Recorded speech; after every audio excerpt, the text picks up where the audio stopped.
From coast to coast, today we celebrate the anniversary of America's independence. And there's no better place to enjoy our freedom than right here in one of this country's greatest cities. And the heart of this great American city is the Giants, because certain things just belong together. Like the Giants in San Francisco and baseball on the 4th of July.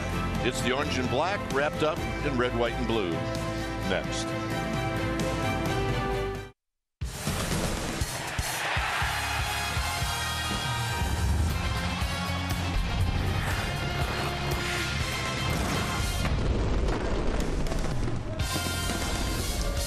We are coming to you from AT&T Park on this beautiful 4th of July as we get ready for Giants baseball game 1 of this 3-game series, Rockies and Giants. Hi again, everybody. I'm Dwayne Kuiper along with Mike Krukow, and we both would like to wish you a very happy 4th of July. Giants had a happy flight last night, and today they'll take on the Colorado Rockies with Jake Peavy on the mound. Well, one of the keys to the Giants' success this year is how well they've done against the National League West. And 52 wins into their season, 26 of them have come against the National League West. They look to hope for that to continue against the Rockies, and they give the ball to Jake Peavy. Now, the key for Jake Peavy today is really one guy. Nolan Arenado has had some big-time ownership against him. He's 7 for 14 lifetime with 3 doubles and 2 home runs. For Peavy to beat the Rockies, he's going to have to handle Nolan Arenado. What a shocker. Nolan Arenado, his name comes up all the time in these Rockies games. But today it is the 4th of July, so happy 4th to all. When we come back, we will have the lineups on the first pitch right after this.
CSN Bay Area is brought to you by Jack in the Box.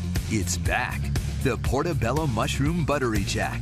Taste it before it's gone at Jack in the Box.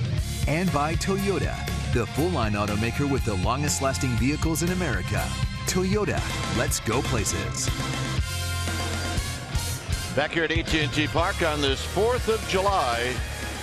Our game time weather is presented by the Santa Cruz Beach Boardwalk. Great time to get to the beach. The admission-free boardwalk is now open daily. 64 degrees here at the yard. We have light winds. Humidity at 70%. and it is a mostly sunny day here at the Yard. Giants have taken the field. Let's take a look at the Rockies lineup that'll face Jake Peavy. It'll go like this. It'll be Blackmon, LeMahieu, and Nolan Arenado. And you can see what he's done in 10 games against the Giants. Gonzalez, Story, and then Ryan Rayburn. Reynolds will hit 7th, Hundley 8th, and Anderson will hit 9th. On the hill today for the Giants will be the right-handed veteran Jake Peavy, 6'1", 180-pounder. Peavy, 35 years of age. He's in his 15th year at the big league level. This year in 16 starts, 4-7 with a 5.33 ERA.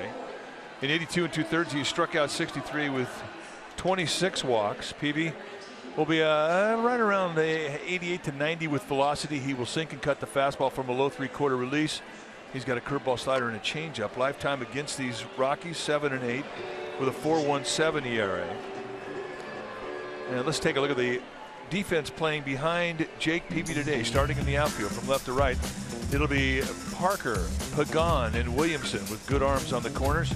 Crawford, Tejada on the left side of the infield. Green and Belt on the right side. Buster Posey, he'll be in the squad putting down the signs on the 4th of July. Happy 4th of July, everybody. So we're waiting for some of our active and reserve military men and women. They took the field at different positions with their children. So our folks on the field trying to get them off the playing field as Charlie Blackmon gets ready to stand in.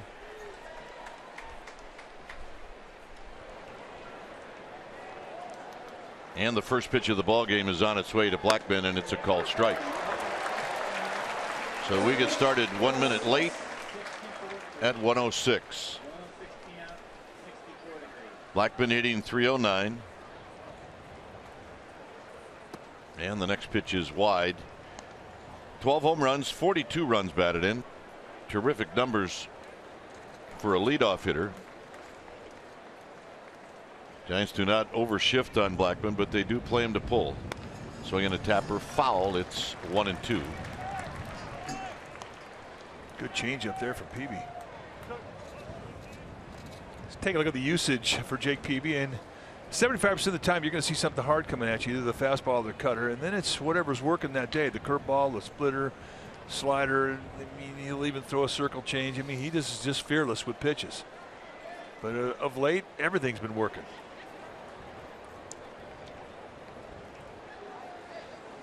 And this breaking ball is pulled foul. Nice play. Ball jumped up around. And then the big guy there, the big guy. Telling everybody that I'm the big guy. Well, he is the big guy. 1 ball and 2 strikes. Pulled foul again. Our ball dude. Toby Peckner. Toby is feeling froggy today. Much better than his father. 1 ball and 2 strikes. That goes through the leg of Richie Peckner, right? Big. I guarantee it. Richie hadn't even got off the stool yet. Blackmon steps out. He's 4 for 16 in his career against Peavy. There's Richie Peckner. He's ready. Got him, and that's how this game gets started. Fastball right through him. A lot of off-speed stuff, and this made this fastball look a lot faster. It's not an easy thing to do, to throw a fastball by Charlie Blackmon. He's having a good first half. And a look at Jake Peavy. See you later. You see the 4th of July caps on the Giants. You'll see them when the Rockies come out. They have a lot of red in their caps.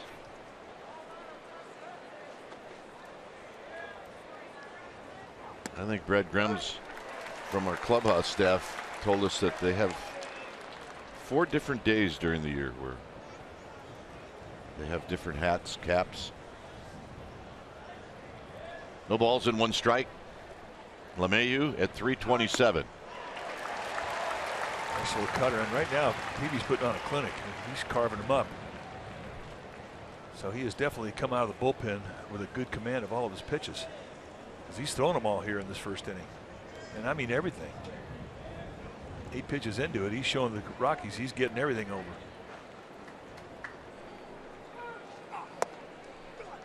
A waste pitch, 1-2. 4 for 8. LeMahieu lifetime against Peavy. And there's Nolan Arenado.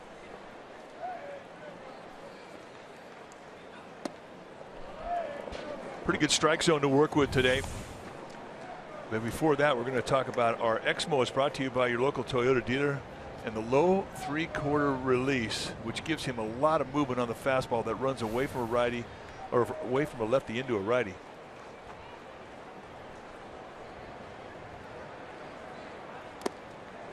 Now give me the umpires. Well, Jerry Davis, crew chief, is behind the plate today. Carlos Torres, Rob Drake, Sam Holbrook, they'll be the umpire for today. But Jerry Davis is, you'll see more high strikes with Davis than you will with other umpires, but that doesn't mean he won't call the low ones, and he's got a little width on both sides of the plate. It's a good zone to throw to. Got him. Again, the fastball, the payout pitch, runs it right up above the hands of LeMahieu. LeMahieu is a tall hitter, and he pitched tall guys up and in, and that's 2 strikeouts. I don't think I've ever seen him strike out before. I can't remember making it out before. Here's Arenado. All right. Go Giants! That's a great day to make it your first game. Gamer baby. Not a bit.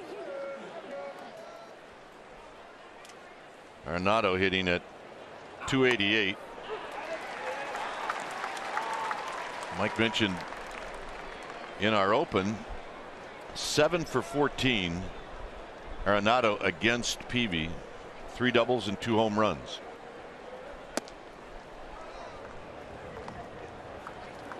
Yeah, I'd go for that. Want a snow cone? Mom's going to be the hero in this group.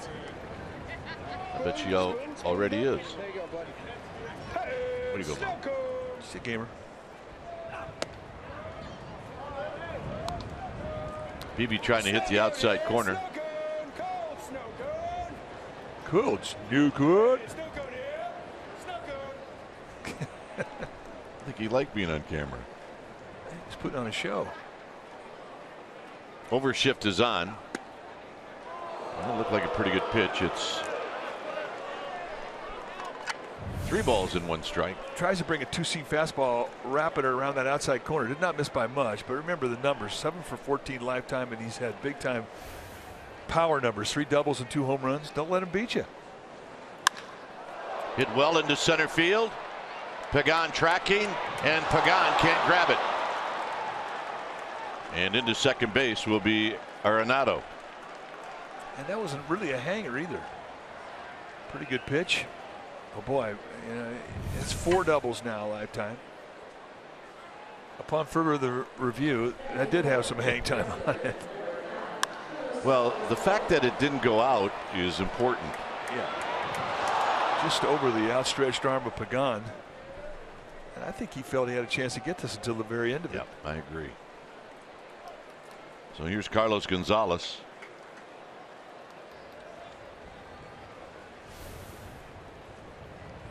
Gonzalez, 321 with 18 home runs, 51 runs batted in.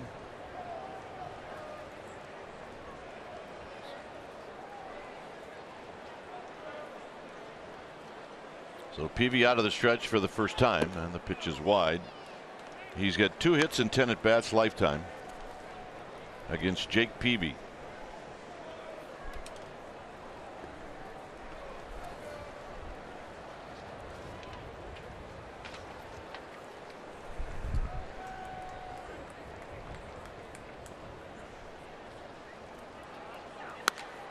Popped him up.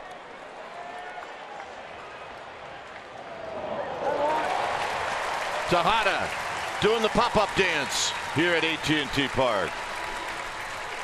Giants are coming up.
And the lineup that'll be facing the lefty Tyler Anderson will be Pagan, Green, and then Brandon Belt. He's had good numbers against the Rockies. Posey, Crawford, and Williamson. Jared Parker will hit 7th, Tejada 8th, and PB 9th. On the hill today for the Colorado Rockies will be the left-hander Tyler Anderson. Tall guy, 6'4", 210 pounds. He has got about a half a year at the big league level. He's 26 years of age. He's making his 5th career start. And this is what he has done so far. He's throwing the ball pretty well. He just hadn't had a whole lot of success. 0-2, but with a 2.66 ERA. And look at the strikeout walk ratio. Almost a 5-to-1 in 23 2/3 innings. He's got a fastball that's low 90s. He will cut it. He will sink it. He's got a big curveball, slider, changeup, and he'll throw everything at you. He said the changeup, and we haven't seen it, but the changeup's supposed to be a really good one. Giants' first look at Tyler Anderson. So here's Pagan. Pagan hitting .284. He's got 3 home runs, 28 driven in.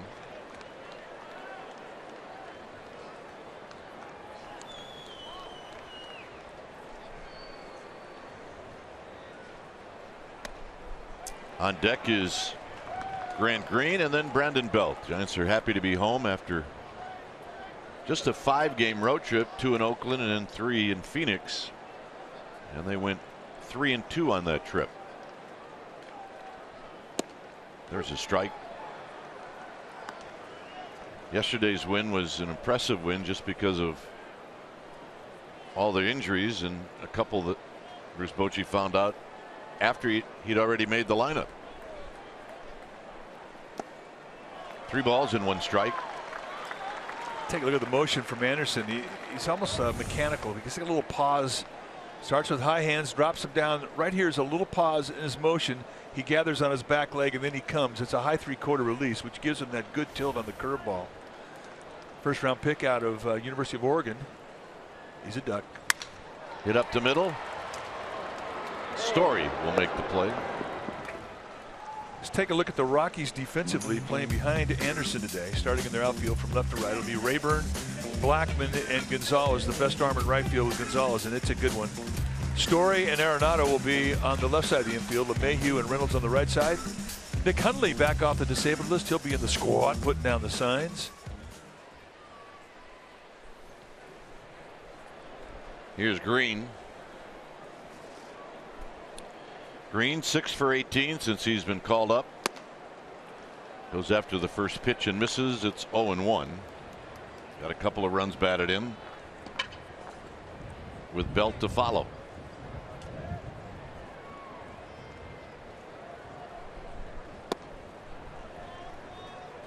The Rockies did not have any fun in Los Angeles. The Dodgers swept them. And they've lost 5 straight. This is hooked foul. Those games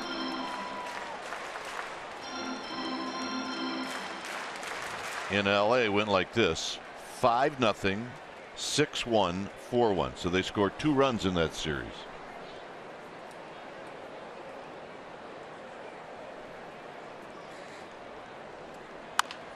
Hit on the ground right back to Anderson.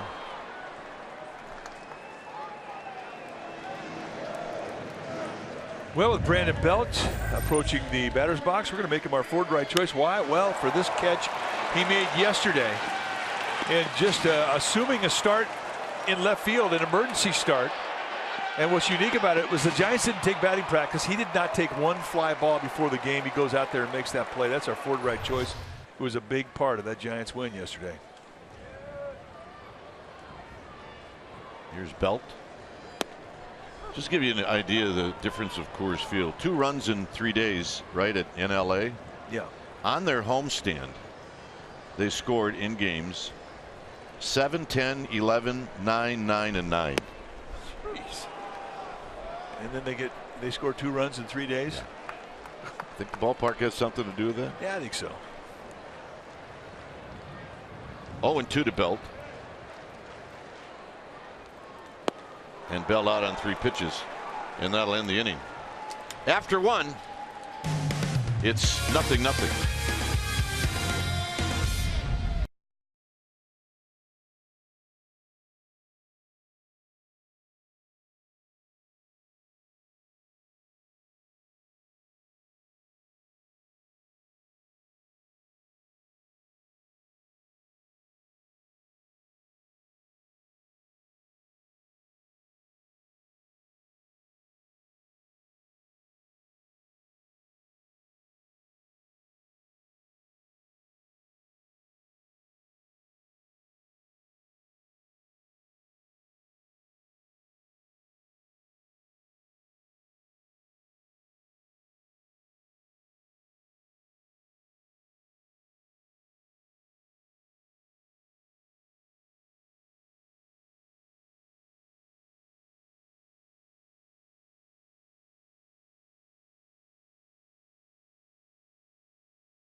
Is brought to you by AAA. Get a free road trip day pack with a AAA insurance quote. Go to AAA.com/road trip or a AAA branch for details. Restrictions apply. No score, top of the second inning. Story, Rayburn, Reynolds facing Jake Peavy. Peavy threw 19 pitches in that first inning. Had a couple of strikeouts. And here it's a strike to Story. Having a good year. He's a rook. He's got 19 home runs. He's got 50 runs batted in. Started out like a house of fire, and he had a lot of strikeouts, but he's even cut those down. 0-2. He's only had 2 at-bats lifetime against Peavy. He's 1 for 2. Peavy's only start, and Mike may have mentioned it, this year against the Rockies was in Denver. Got him.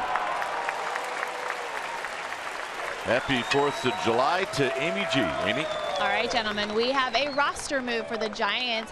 Sergio Romo was activated just before the game. Albert Suarez has been optioned to AAA Sacramento, and Mike Broadway has been designated for assignment. Dwayne? Yeah, the Giants feel like they're not going to need Suarez until after the All-Star break. So those days will go quickly for Albert Suarez. He wasn't demoted because of performance. He's been terrific. No, he's been fantastic, but he'll go down now and stay in the rotation and just keep building arm strength.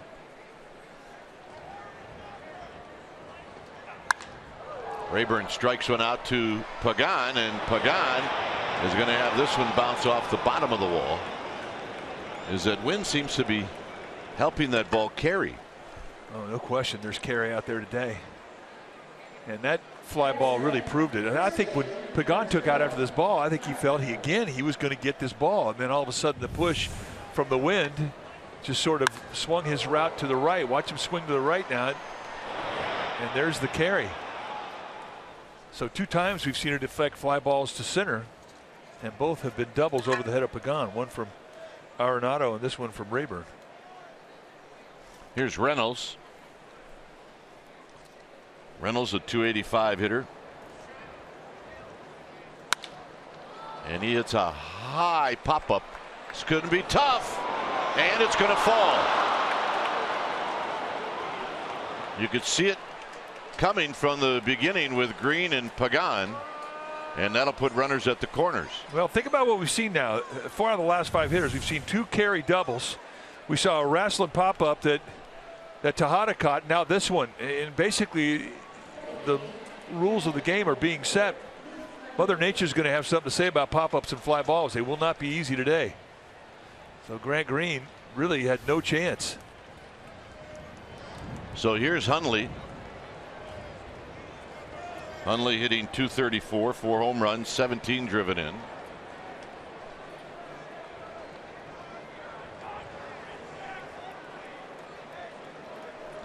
It really is more of a Coors Field hit than an AT&T Park hit.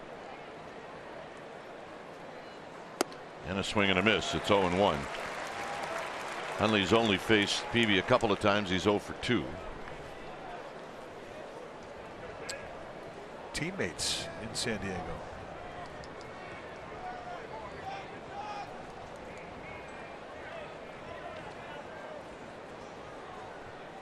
Rayburn at third, Reynolds at first.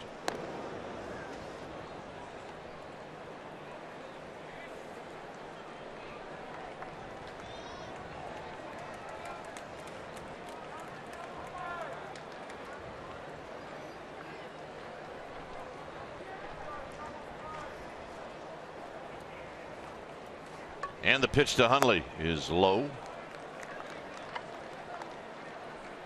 Peavy with 3 strikeouts.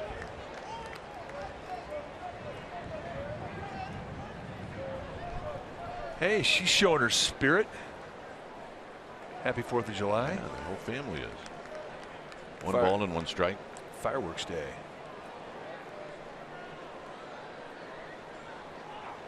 In tight. That almost got him. And with Hundley, he doesn't have a lot of give with his upper body. If you're throwing a fastball, it's got 2-seam movement coming in on him. I mean, he'll just roll that shoulder into it, tuck his elbow out, take it.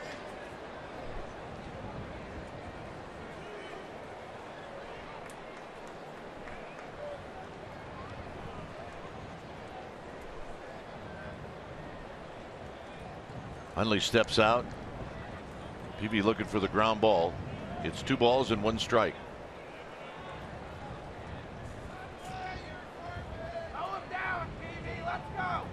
Peavy and Posey trying to get on the same page, and now Hundley's going to step out again.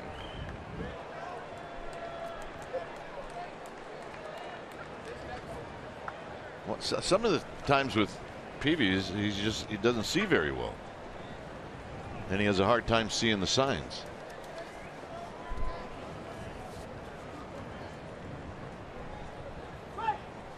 Two and 2. With a hard slider and a swing through strike. Well, you'll see Posey really spread the knees wide to give Posey spread wide to give Peavy a better look. Normally you try and hide your signals by keeping your legs a little pinched there, but with Peavy you got to just let him see it. Don't worry about the third base and the first base coach. He really struggles. So now you got a full count.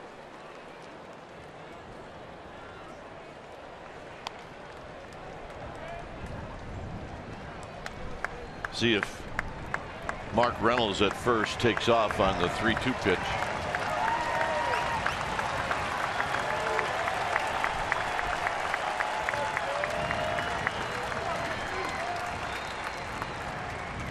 Peavy gets the sign from Posey.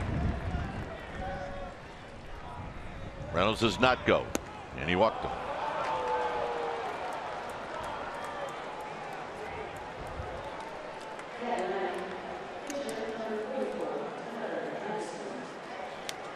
Yeah, top of the 3rd inning, we're going to have Monty Poole. He's going to join us. Yeah, he's the CSN Bay Area Warriors insider, and Monty's going to join us, and we're going to talk a half inning about the events today, where Kevin Durant is coming to the Warriors. So Monty will give us a little insight. Tyler Anderson is 0 for 8.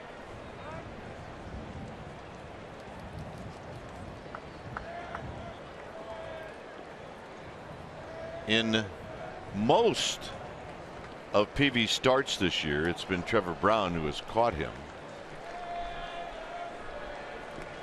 And I don't believe the problem is anything more than it's just having a hard time seeing the signs. Well, and then you might see Posey after this inning go into the dugout and put some black on the back of his fingers. There's a bunt, and it's foul. I think the one thing that Walt Weiss is worried about in this spot is that Anderson will hit into a double play. That's exactly what he's worried about. He wants Charlie Blackmon to hit this inning, and he's on deck.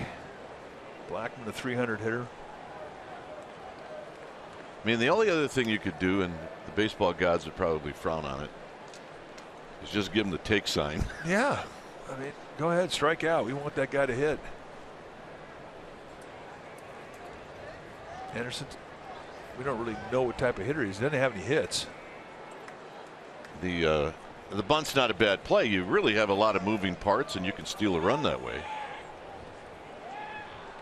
And you've got good speed on third base with Ryan Rayburn.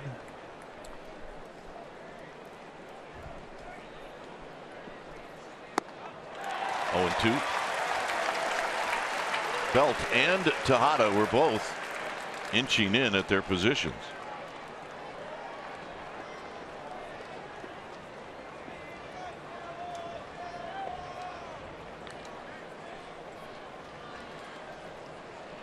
And you almost have to think that Anderson would.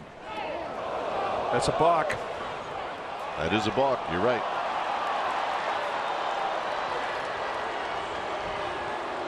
And really, they really got away with one, because if that ball could very easily have been over the head of Belt. You cannot throw to an unoccupied base. And with Belt pulled in at the grass, Bruce Bochy's going to come out and ask for an explanation here.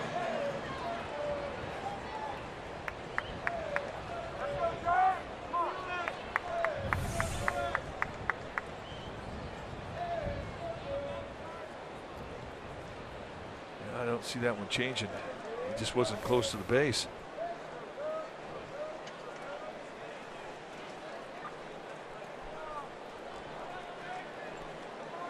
Just a mental mistake. And look at Belt. Belt was shocked. Well, I think what Peavy saw was the runner to go back to first. I think he thought that may have been Belt. And that's where he thought he saw an opening. So I think he got his people crossed up. I think he mistook Bell as the runner and Reynolds as the first baseman, because he was throwing it over to the base. Watch where the runner Reynolds is, and this throw was going right to Reynolds. So Bell saves at least a run. If that ball goes over his head down the line.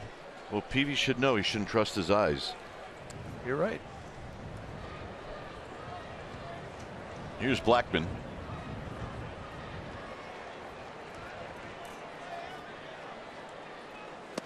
Blackmon struck out in the first. At third is Reynolds. At second is Hundley.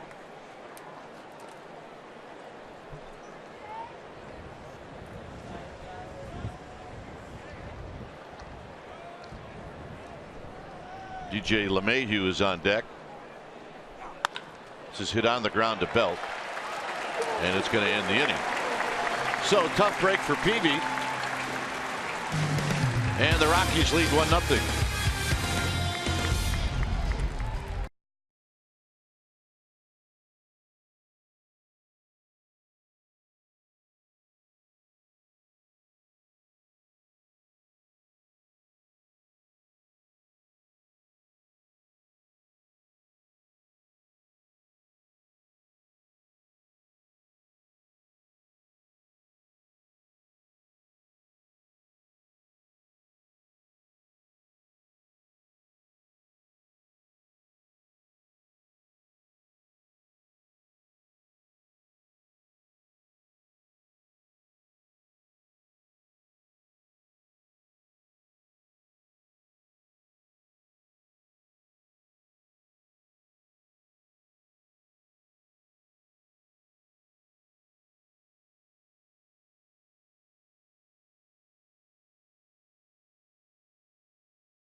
CSN Bay Area is brought to you by USAA Insurance, banking and investments tailored for the military community.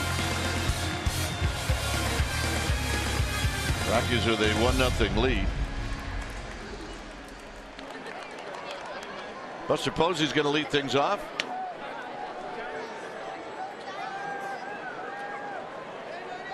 Hey, the gang's all here. What a great day to be at the yard.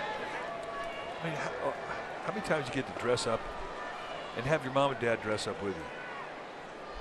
Posey takes low, 1 ball and no strikes. Put your Giants gear on. Your mom and dad are doing the same thing. That is what's cool about that picture.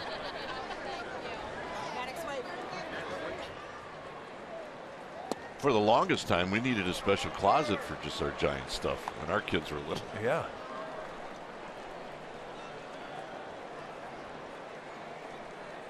Posey had 290, 9 home runs, 39 driven in. Foul back. Johnson or Anderson does a lot like Jorge De La Rosa with that pause. He does.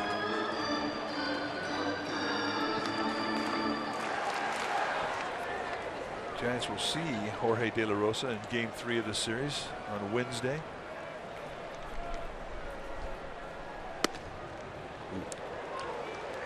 Anderson shaking his head. He's thinking, what do I have to do to get a strike? So's Walt Weiss.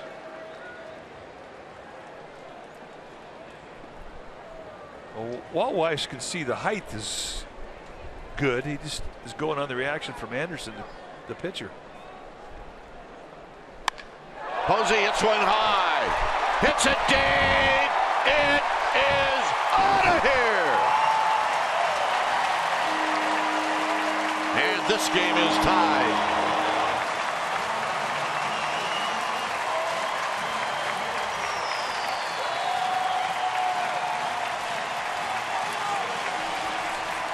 Buster Posey now with 10 home runs on the year. That was a big boy. Yeah, it was. Well, he had count leverage. 3-1 count. Anderson comes at him. Looked like a high 2-seam fastball. And Buster Posey squares it up. He hit one yesterday in Arizona that I bet he hit harder than this one, but he had topspin on it. And it was caught right in front of the wall in left field. I saw him afterward and he was having a bite to eat. I said, can you hit a ball harder than that? And he said, topspin. That's all he said.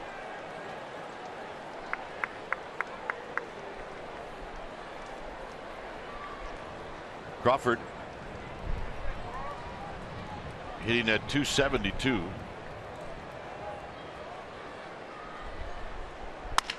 He breaks his bat on this to LeMahieu. Crawford, I don't think there's any doubt he was the best player in that 3-game series. Oh boy, did he put on a show with his glove or what? And we're talking about one of the most difficult infields in all of the National League. He was fantastic. Well, it's time for greater coverage of baseball. It's brought to you by T-Mobile. Yesterday, Brandon Crawford, 2 great defensive plays. First one, bottom of the 3rd, he bare hands a ball off the plate to get Goldschmidt, who's a good runner. Then the bottom of the 5th, a deflected ball off of Ruben Tejada, and he still throws out Tuffy Gozowich, and he makes it look easy.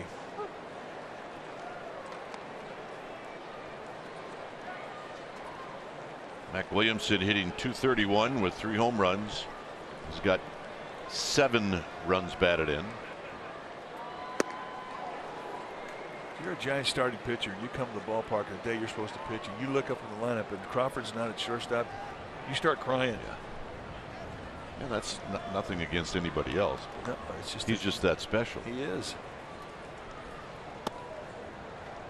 I mean, starting pitchers used to do it with Omar Vizquel, Ozzie Smith.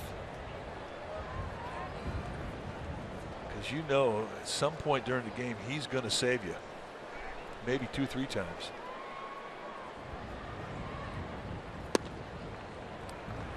Good pitch, good take.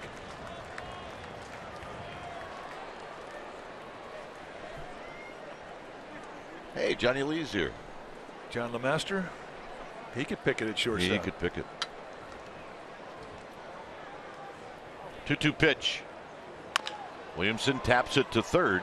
Arenado throws out Williamson by a step. That's one of the best arms in baseball over at third base. Perennial Gold Glove winner. He's another guy that makes a difference every day. If you're a starting pitcher, you want him out there.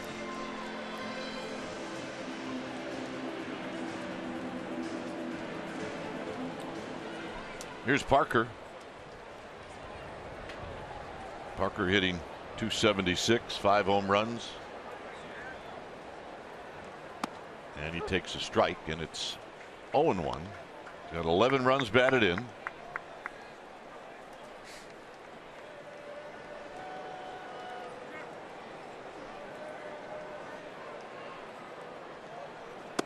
In tight. And a swing. I don't know about that one. Sam Holbrook, third base umpire. Sam, I don't know about that one, Sam. Does he have the itchy trigger finger?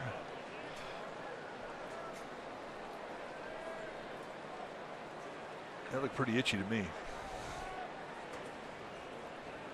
Giants needed Sam in the 7th inning of the game yesterday with Jake Lamb's check swing. 1 ball, 2 strikes.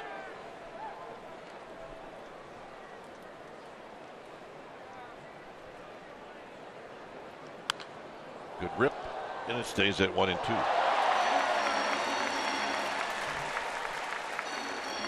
there's the Lego of Buster Posey. The thing is very cool. It is very cool.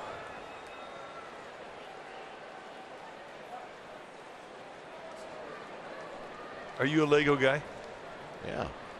I think everybody's a Lego guy. I mean, when our kids were little,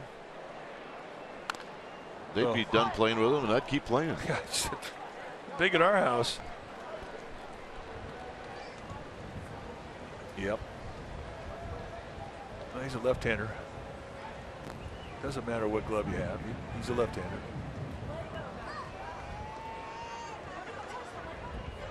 You can just tell left-handers. That's why they don't put pockets on baseball uniforms.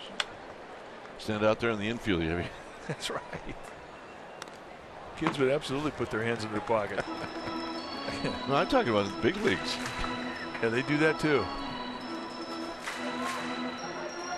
Just wants to touch it. Yeah, he's not quite sure about this. Just looks so cool. Just sit on Buster's shoulders. Think it's glued?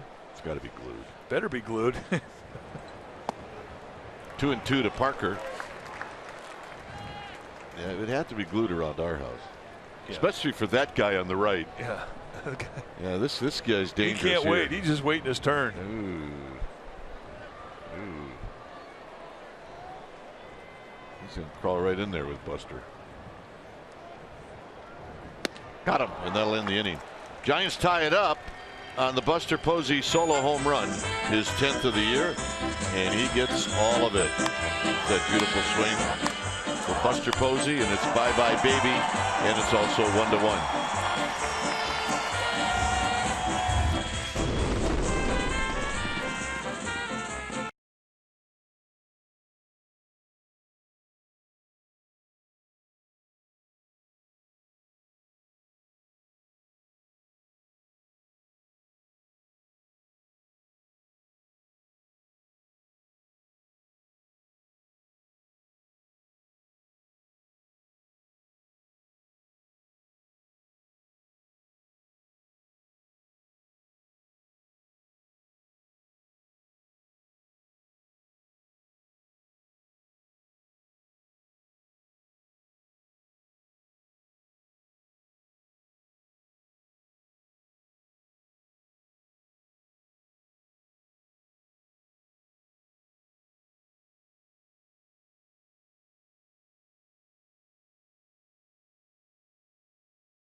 1-1 ball game as Jake Peavy starts out DJ LeMahieu with a pitch outside the strike zone. We've got Monty Poole with us, our own Monty Poole from CSN Bay Area, the Warriors insider, as LeMahieu pops this one up.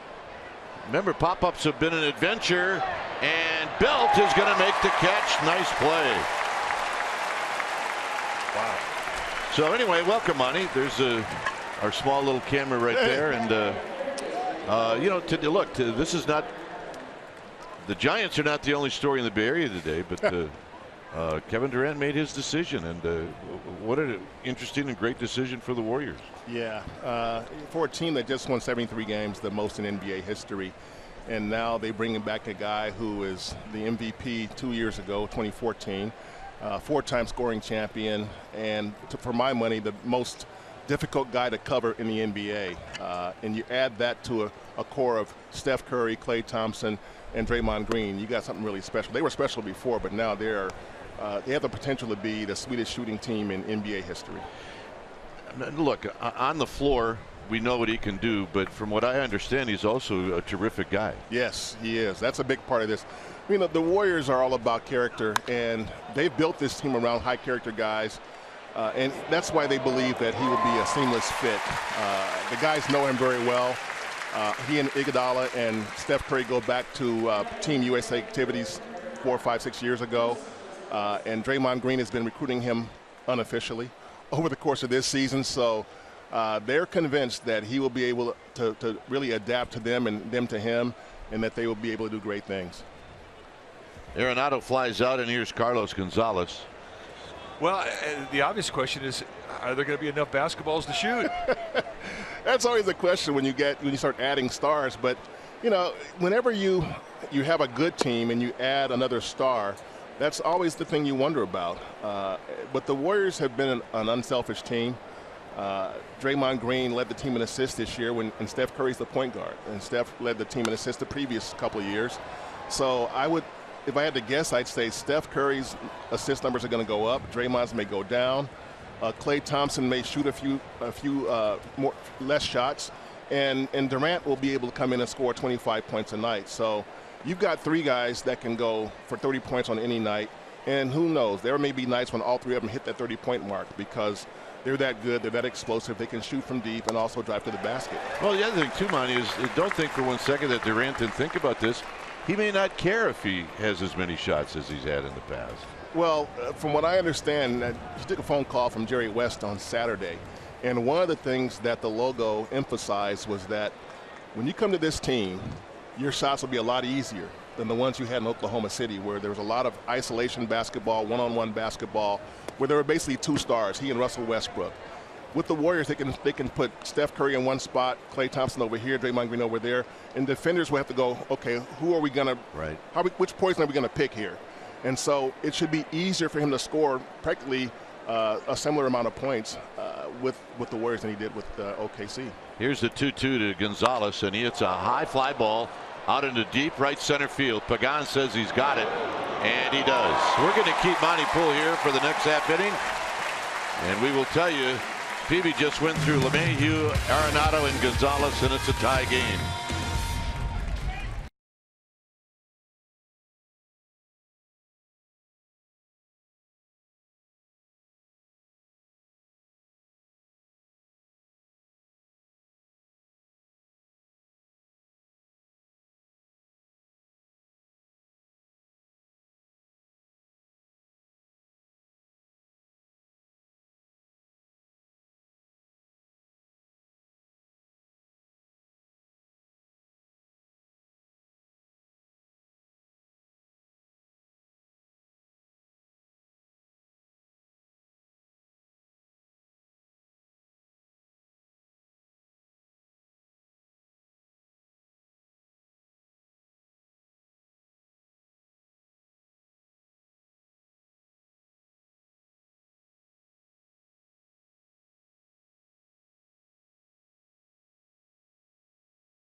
This is hosted by Guy Haberman. Will be tonight at 5 right here in CSN Bay Area. Tim Kawakami, Monty Poole, and a call from Rick Barry. Also, you can see anything that you could ever want on Sportsnet Central, which you can check out throughout the course of the day here on CSN. We do have Monty Poole with us, and we're talking about the Warriors and the news today that Kevin Durant is going to come to the Warriors at least for the next 2 years. He could opt out after 1 year.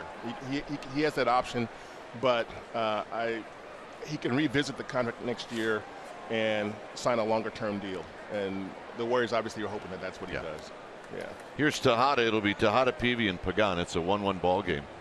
You know, the only downside to this is you have to say goodbye to some people. Yeah. And you know, the Warrior fans are like Giants fans. They get attached to certain people, and so. Maybe Bogut goes. Barnes doesn't come back. Other people.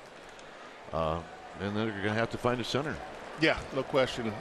Barnes will expect to get an offer sheet from Dallas and likely to end up there. Right. That's pretty much a done deal. Can't be official until Thursday night at the soonest. And Bogut, they've talked to Bogut about trading him to Dallas, and it appears that that's also on the table to be done later this week. Both things can become official. Nothing can become official until 9 o'clock Thursday night, but at that time, those two guys will be going to Dallas. Yeah, I like those two guys. Oh, good guys to have around. They were part of a team that won a championship. So that always tells you that they're valuable. They're very valuable in the work, both on the court and off the court. They're good in the locker room too. Here's Peavy, who's going to at least showing that he's going to lay down a bunt. We're with Monty Poole. The news today about Kevin Durant. We had a lot of fun with Kevin Durant a couple of years ago. He came up to the booth. I believe he was with Nick Collison. Yep. One of his teammates in Oklahoma City, one of his longtime teammates. Yeah. Durant was there for 9 years. He's only 27 years old. Yeah, that's amazing. That is amazing. He'll be 28 in September. He's actually 6 months younger than Steph Curry. And those two guys, I can't think of two guys as teammates that have been better shooters. Yeah. And now you got Klay Thompson too. So you got three guys. You may have the three best shooters in the league on that team. That's impressive. And the other thing too about Durant, I mean, he's not just a shooter; he's a good defensive player. Yes, he is. I mean, you don't always look at him that way, but if you watch that Warriors series against the Thunder in the Western Conference Finals very closely, you saw what he could do on defense. And Draymond Green has been saying all along. Hundley with the play, so he gets Tejada. 2013, it was in April, and we talked about Kevin Durant visiting the Giants. He was in the dugout, he was in the clubhouse, he was in radio, he was with Stretch, he was with us, and he was great. Yeah, we really enjoyed him. I remember the last thing we said to him. They were playing the Warriors the next night. Was just take it easy on the Warriors, will you? And he just smiled. Right. So it was in April, so I don't think it was a playoff game. No, the Warriors and the Thunder. Well, the Warriors were heading to the playoffs that year, but it was not a playoff game. But you look at what Kevin Durant has done over the course of his career. Started in Seattle the last year with the Sonics there, before they moved to Oklahoma City, and you see a guy who's just gotten better over the course of his career at both ends of the court. Yeah. And again, a quality individual. Remember his MVP speech where he said his mother was the real MVP, and people just, I mean, we're all over that. So of course. It says a lot about him and the kind of person he is. This is Angel Pagan with Tejada at second base. One out is Tyler Anderson trying to work his way through here in the third. And now he'll spin around, and John Miller will be in innings 4, 5, and 6. Dave Fleming is, I don't know where Dave is, but there's John. John's looking good. Got the colorful tie on. Yeah, it's his fireworks tie. Is it? Yeah. And it's down low. 1 ball and 1 strike. Well, we're excited, and I think everybody in the Bay feels the same way. I mean, I don't know if Bay Area can love the Warriors any harder than they love them now. Yeah. And now you've just enhanced the love affair by bringing in a guy who's just, perceived as such a great guy too. Yeah, no question about it. I mean, obviously the Giants have a a massive fan base and a lot of love from the fans here now. But there's 2 baseball teams in the Bay Area, and that you have a little division there. The Warriors, you don't have that. They're the only NBA team in the Bay Area, and when they won the championship last year, you saw the parade. You saw people coming from all around the Bay Area and beyond to celebrate that championship, the first one in 40 years. So you're looking at a team now an ownership group that obviously is as committed as it comes. High and deep to left. Back Rayburn. Out of here. Pagan hooked it. And he hooked it into the seats. And the Giants take the lead. Judging by his swing, I didn't think that was going to go out. You don't see many fly balls go out where you don't get your legs into it. And this is about I'm saying this is a one-cheeker right here. The legs go out a little bit, but the hands stay back, and he just hooks it. Yep, you're right. One cheek. And just backspins it right out of here. Monty Poole, you're good luck. Yeah, that was obviously the fat part of the bat on that one, because it did not look like it was going to go, and it just kept going. Here's Green. You did not know about Monty and his baseball power? He's an analyst. I like it. Gosh. But that looked like a Coors Field home run here at AT&T. We just don't see balls go out like that. Had to hit it just right. I bet he didn't even feel anything. Clicked it. Nice. Here's the 1-0 to Green, and this is rolled to Story. Before we leave, the Giants made that big signing in 1993 with Barry Bonds. Yeah. And I mean, this could be right on that same level. Absolutely. And the difference, though, is that Barry was joining a team that was kind of at a rebirth, at a crossroads there. New ownership, and trying to get a new ballpark and everything. And obviously the Warriors want to get a new arena. But they've been in the playoffs now for the last 4 years. So they're a team that they're in it now. And they won a championship last year. So this is a case of the rich getting richer. Do you think other teams are going, this is piling on? Maybe, but it's what the NBA does. I mean, we saw it before. We saw it when Shaq joined Kobe in L.A. We saw it when Kevin Garnett and Ray Allen and Paul Pierce joined forces in Boston. We saw it when LeBron went to Miami. This is the way the league works. You try and get better whenever you can. If your ownership is committed to being better, this is what happens. And you think the league is okay with this? They have to be. I mean, how many years can you go back and say, well, it didn't happen? I mean, Boston, the NBA has always been about 4 or 5 or 6 or 7 or 8 elite teams. And let's face it, the majority of these teams aren't going to win a championship. Can Belt beat it out? He cannot. Monty, thanks for stopping by. Good Absolutely. stuff. Thanks for having me. You bet. Pagan hits his 4th of the year. It gives the Giants the lead. He hooks it into the seats, and it's bye-bye, baby. Giants 3, Rockies 1.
You buy Heffernan Insurance Brokers. Insurance and financial services for you and your business. Visit hefins.com.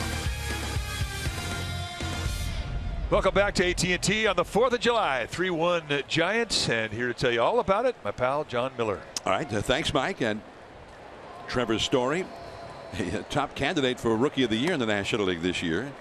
And he takes ball one. He struck out his first time. Well, the Giants have responded rather emphatically to the Rockies getting a run on a balk, hitting 2 home runs and taking a 3-1 lead. Posey with a long home run in the second, and Pagan a 2-run shot to straightaway left in the third. I was kind of amazed by Pagan's home run.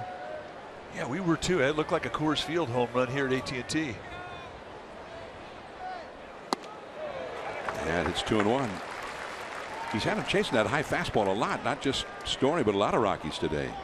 2-1. Well, he's had a lot of finish on the fastball. I mean, it hasn't been straight. The movement's been late. And really, that is what's been so special about PB throughout his career, is when he has had that late finish. 2-2. Right up above the hand, same pitch.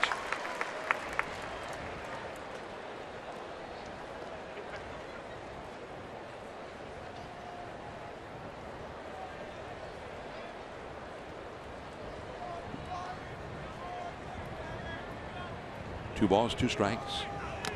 He just got a piece of it. Still alive with a count, 2 balls, 2 strikes. Night games here tomorrow and Wednesday with Madison Bumgarner on the mound tomorrow for the Giants. Johnny Cueto on Wednesday.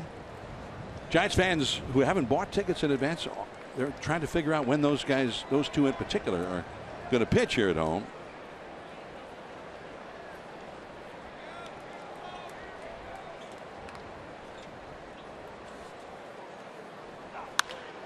That's hit well.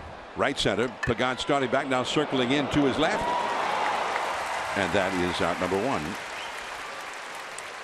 Well, partner, a gorgeous day for the 4th of July, which is a great tradition. Look, we like fireworks, but we love Saturday or daytime baseball for the 4th of July.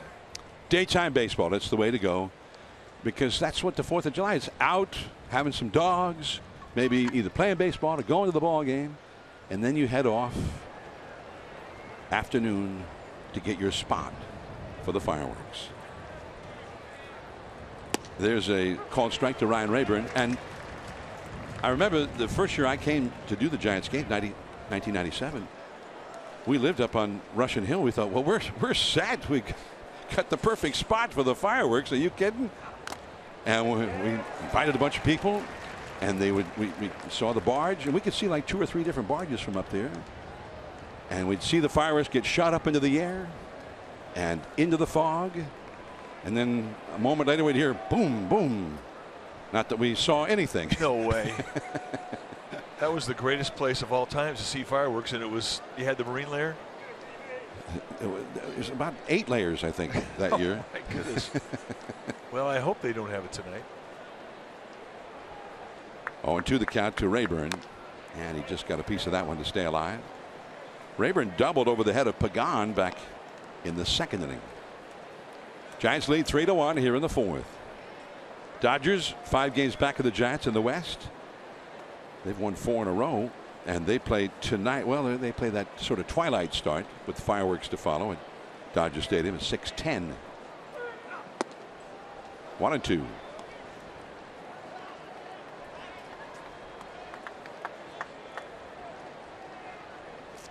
Rockies got a run on the balk. Just a mistake by Jake Peavy. The Giants tied it up on Posey's homer in the last of the 2nd, and then Pagan untied it with a 2-run homer in the 3rd. And that will cut her off the outside. 2-2 the count now. There's a newbie. This could be the first game ever. What do you think, about 2 months old? And just loving it. Maybe 2 to 4 months is what I'm going for. That's Jerry Davis right there. Got Jerry.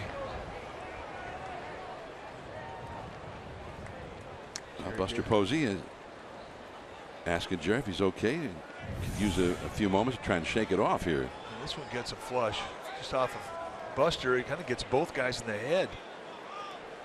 Watch the mask from Davis.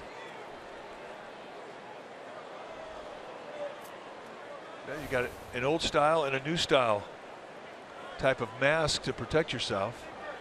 And if you get hit flush like that, it doesn't make a difference what you're wearing. You're going to have your jaw popped.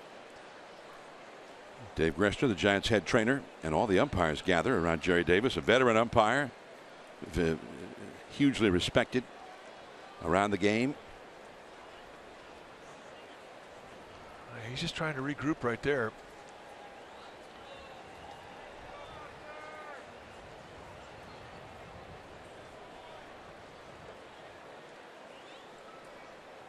You know, we always talk about it. I mean, look, when you're in a fight, for the most part, unless you're getting sucker punched, if you're square up with a guy and you're about to get punched, you tighten your jaw, you brace yourself. When you're down there as a catcher or an umpire, you're not bracing yourself for contact by way of a blow to the head. You're relaxed, your neck is relaxed, and then when you get hit, it's a total surprise.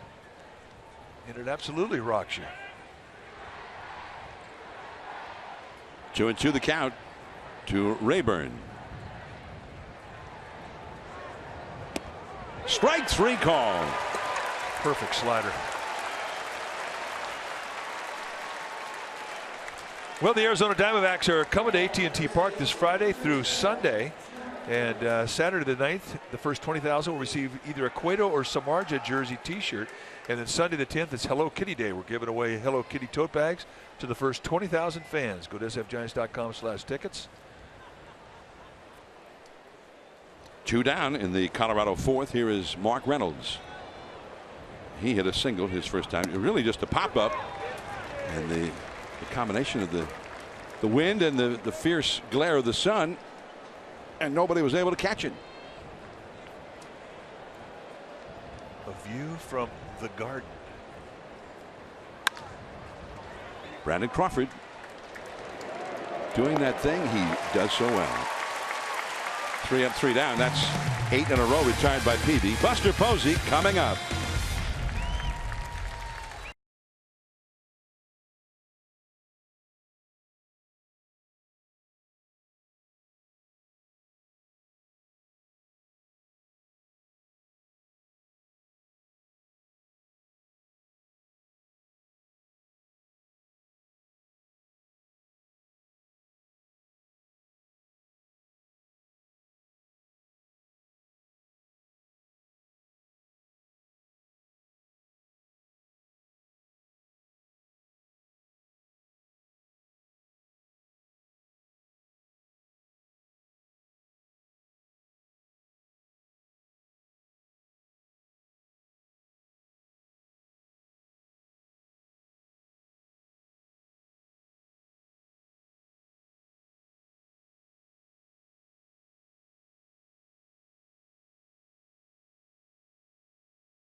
At the big ballpark in the Bronx, facing the arch rival Boston Red Sox, and that was strike 3. He got Wade Boggs, no less, hitting .357 at the moment, and that was the end of a no-hitter. Dave Righetti with one of the great performances in Yankees history and Yankee Stadium history. There had not been a no-hitter at Yankee Stadium since Don Larson's perfect game in the '56 World Series, when Righetti no-hit the arch rival Red Sox. 17th season as Giants pitching coach, the longest tenured coach in the major leagues, and what a job he's done here. And you always knew as a player that he would make a great coach, and he really would make a great manager. He's just that special. Buster Posey leads off against Tyler Anderson. Buster had a very long home run way up into the bleachers in left center field. Got 10 home runs for the year now.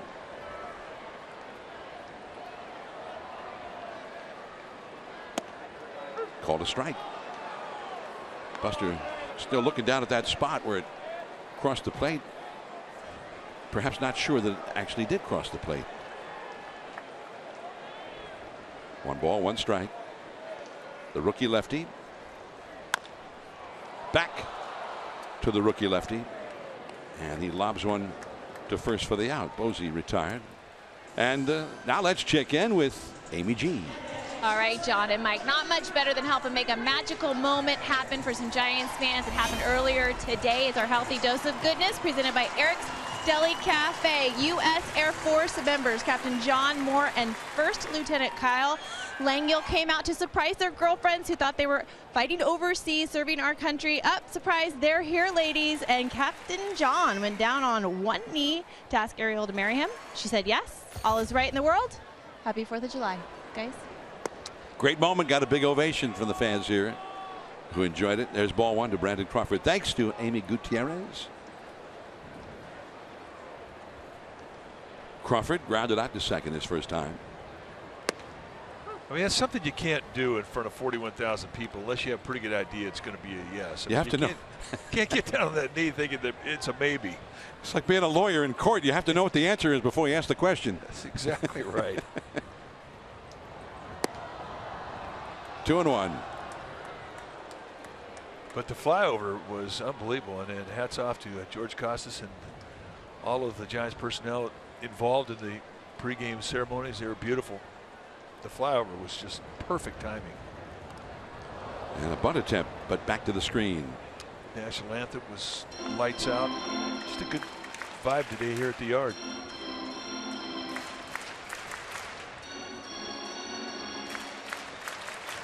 2-2 to Crawford.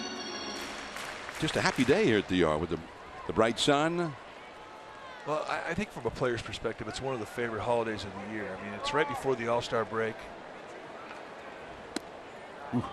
Little bit low. Anderson didn't think so. He thought that was there. I think Anderson's a little frustrated with the strike zone.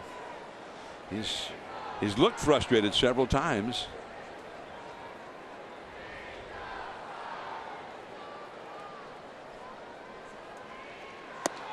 And that is low, and that's a walk. Did he swing? No. It's his third base umpire, Sam Holbrook, a walk for Crawford.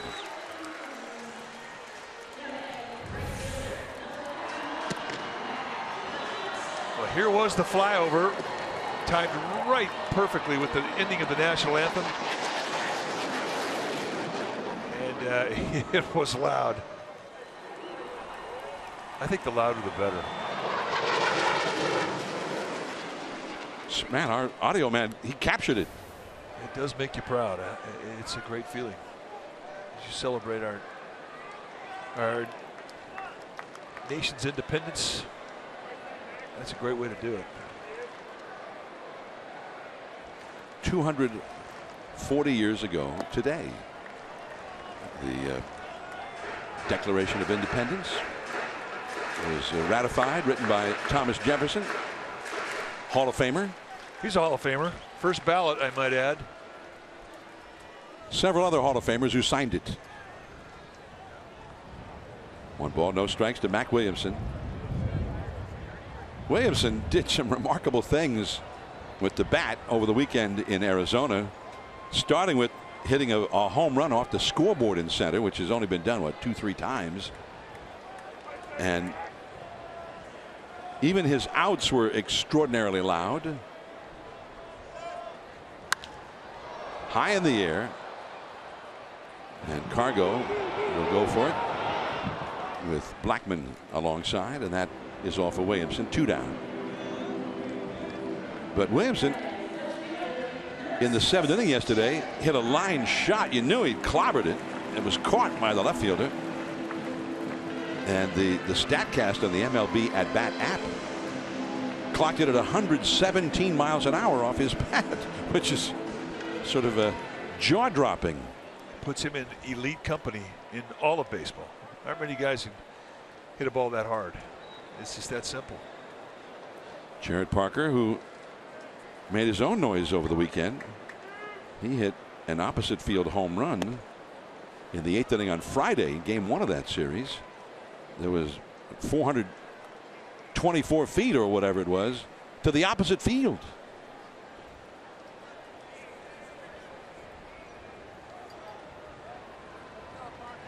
Parker struck out his first time against this left-hander. 2 down, runner at first. And the count is 2 balls, no strikes. Giants ahead 3-1 here in the last of the 4th. They used to always say the old bromide in baseball was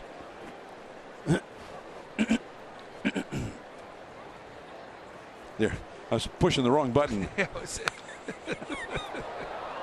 I kept pushing we call it the cough button, but it was on somebody else's microphone. Hey, Kite was protected. I just want you to know that. We didn't hear him coughing. Gave me a nice play. About his catcher. 2-1 the count to Parker. Way to go, Dad. Get him up. Taking a round of applause. Called a strike. 2-2 to Parker. I guess the one thing that Tyler Anderson has to figure out about the strike zone of Jerry Davis, he's a high strike zone, and high strike zone guys, there really aren't that many of them if you compare them around the league as to who calls high, who calls low. Most guys call low, knee-high strikes, but Jerry Davis gives you a higher strike. 3 infielders to the right of second, and into the defense. LeMahieu to end the inning. He might have broken his bat on that one. Jake Peavy back to the mound for the 5th inning, leading 3-1.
SN Bay Area is brought to you by Mr. Pickle's Sandwich Shop, where the summer blockbusters aren't just stellar, they're interstellar. Well, follow Giants Baseball live with the MLB.com @bat app. You can download MLB.com @bat, the #1 app for live baseball on your phone or your tablet. Check it out. Inning number 5, Nick Hundley hitting 8th in the order, leads off against Peavy. Called a strike. The pitcher, Tyler Anderson, on deck, and then Charlie Blackmon, the leadoff man, due up 3rd in the inning. 3 runs, 3 hits for the Giants. 1 run, 3 hits for Colorado. Hundley walked in the 2nd inning.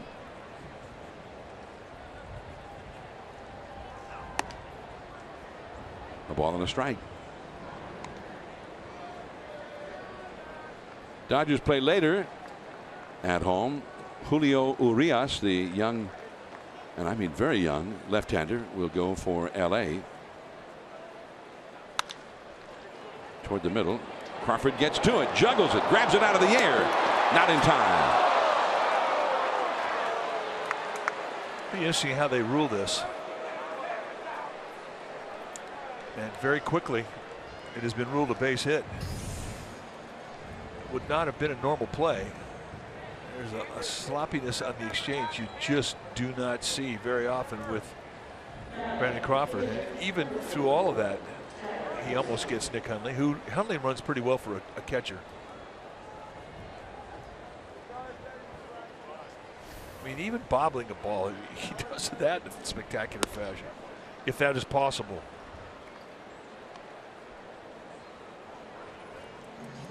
Anderson took a strike.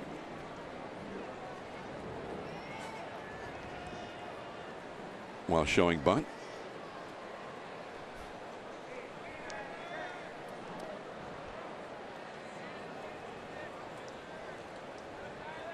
Tejada remains shallow at 3rd and comes in even closer with the display of the bunt and the count 1 ball, 1 strike. Well, the pressure's on Anderson, and Walt Weiss knows this. The arms of Tejada at 3rd and Bell to 1st, they're exceptional. So if you allow them to get that deep, I mean, you're really asking for a double play.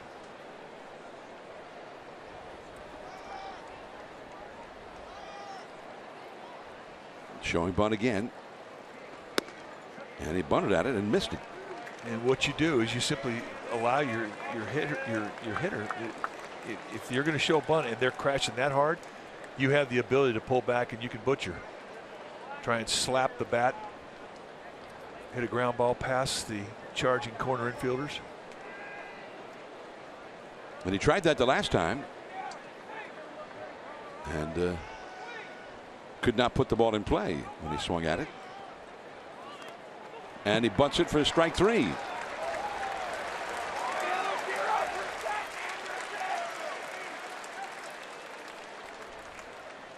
Take a look at what Jake Peavy has done this year. It really has been a tale of 2 different seasons. The first 9 starts not good. 1-5, 8.21 ERA. His WHIP 1.9, almost 2 runners allowed per inning.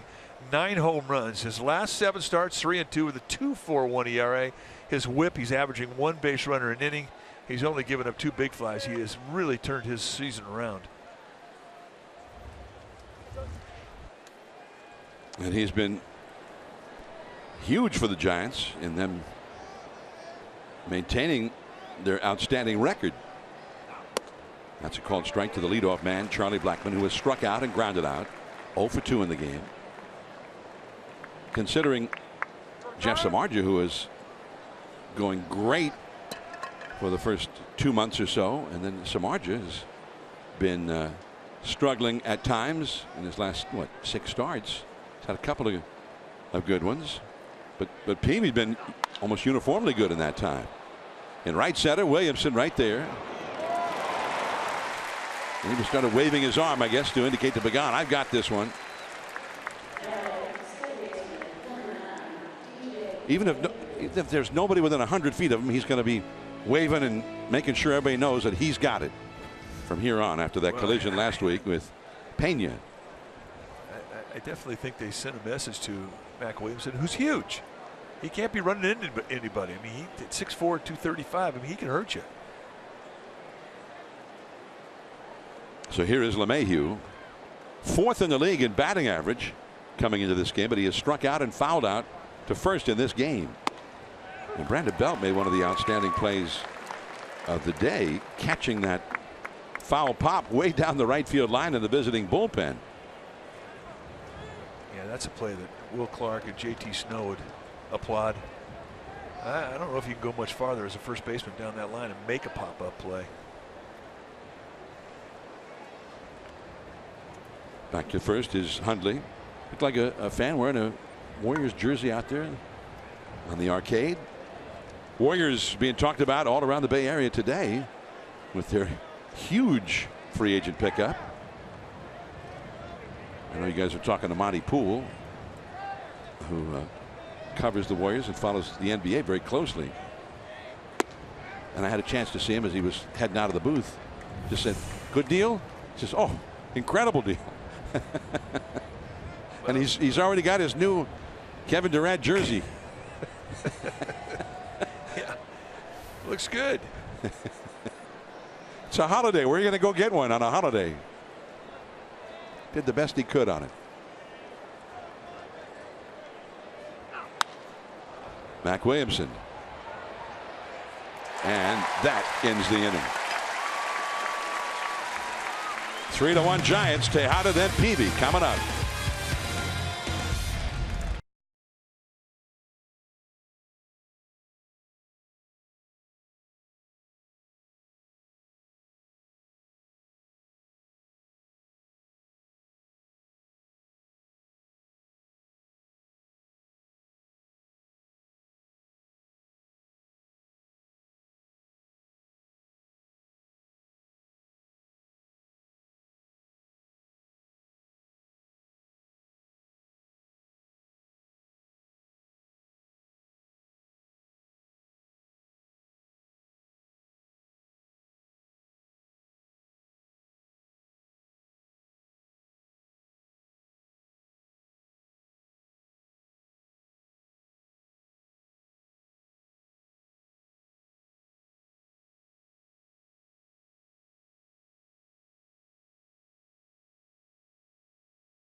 Giants post-game live, and again at 6 o'clock, and again at 10:30 CSN Bay Area tonight at 6 o'clock, and after post-game live, Henry Wolford will be hosting. Alex Pavlovich will have the post-game notes from here. The insiders and experts will weigh in on Kevin Durant. I'm predicting they've agreed that it's a good thing. And a reaction from the sports world to Kevin Durant. Blockbuster. Durant, Steph Curry, Klay Thompson together. I'm excited about it. Foul tip by Tejada, who singled leading off the third inning. That started a 2-run rally for the Giants. Tejada's the last 2-3 days has really started to swing the bat well. Yeah, he definitely has hit the comfort zone. You know, and he's a guy that feels that his hits are coming. He's hit his whole career, and now to start this season off, it hasn't been getting everyday playing time. A bloop along the right field line. Foul. 2 strikes. So now that you're stringing some at bats together for him, I mean, he's starting to get comfortable. He's starting to see the ball better, thinking better at the plate, better balance in his lower body. I mean, those are all good things, and when that happens, you can start to see a player gain control of his swing, and all of a sudden you're going to start to see hits happen. That's how it works. 3-1 Giants in their holiday uniforms for the 4th of July. Tyler Anderson. Just to finish up with Monty Poole, though, you know, we've known Monty for many years, and you know, he doesn't get excited about a lot of things. He was excited about this. And when a guy who follows the team and is around the team, and you get kind of jaded because you've seen so many spectacular things day in and day out, especially the last 2 years following the Warriors. And for him to be this pumped up tells it all. Off the inside, 2-2. Well, the Warriors were so good they had the best record in regular season history. And finally were beaten in Game 7 by the team of destiny, the Cleveland Cavaliers, and LeBron James in the finals. There's Arenado, and he throws out Tejada. One away here in the 5th inning. Well, join us Friday, July 29th for our Wine Fest presented by Loca, the wines of Lodi. Your special event package will include access to a pregame wine fest featuring wines from Lodi, a Giants branded Govino wine glass, and a ticket to the game against the Nationals. So go to sfgiants.com/special events for more information. They'll be there. He's got his 4th of July hat on. Yeah, that's a hat you wear, what, 3-4 times a year? Yeah, or maybe just on the 4th of July. Yeah. Oh, by the way, PB rocks. We knew that. Now, one guy had a spinning wheel on the back of his hat, it looked like. I haven't seen too many of those. It looked like he could fly with that cap. Right. Yeah, look at that. Is that on his, where is that? I don't know. The way he's sitting there looks like it's part of him. Is that keeping him cool? He's taking off. You see a lot of those over in Berkeley, though. Whoa. Oh, it must be the woman behind him there. That was kind of. She got me on that one. 2-1. Anderson. And he throws out Jake Peavy. Peavy had a sacrifice bunt his first time. 2 down in the 5th inning. The Giants ahead 3-1. And the man who put him ahead. Oh, no, that's a 4th of July hat. Yeah, you put that hat on right there. You know what you want to do? You want to have a hot dog and a piece of apple pie. Pagan, who put the Giants ahead back in the 3rd inning. Really just a backspinner that gets carry. We've seen a lot of carry on fly balls, much more than we normally see here at AT&T, and that fly ball certainly had carry going out of here. Ball 1 to Pagan. That was his first hit since the Giants were in Oakland. He got shut out for the weekend in Arizona. 2-0. And he was so hot before that. Last weekend he had 8 hits in the 3 games against the Phillies when they were here. 2-0 the count. 2 down, nobody on. Called a strike on the outside. That high pitch. That's the high strike you get with Jerry Davis. And immediately Pagan's asking Jerry Davis about it. I mean, you just don't see it. Most of the umpires, you see knee-high strikes. That's where their location centers around. But with Jerry Davis, it always felt like his location centered around the belt. Called strike 2. But Davis, I mean, he's always been a good umpire. I mean, he's been around a long time. He was umpiring when Kipe and I were playing. That tells you he's been around a long time. Back to the screen. Still alive. 2-2. Very universally respected around the game. He was one of the guys that surprised Doug Harvey the year that Doug Harvey was inducted into the Baseball Hall of Fame in Cooperstown, and he went to hell and back to get there to Cooperstown in time for the induction ceremonies to salute Doug Harvey. And that's down and in. 3-2.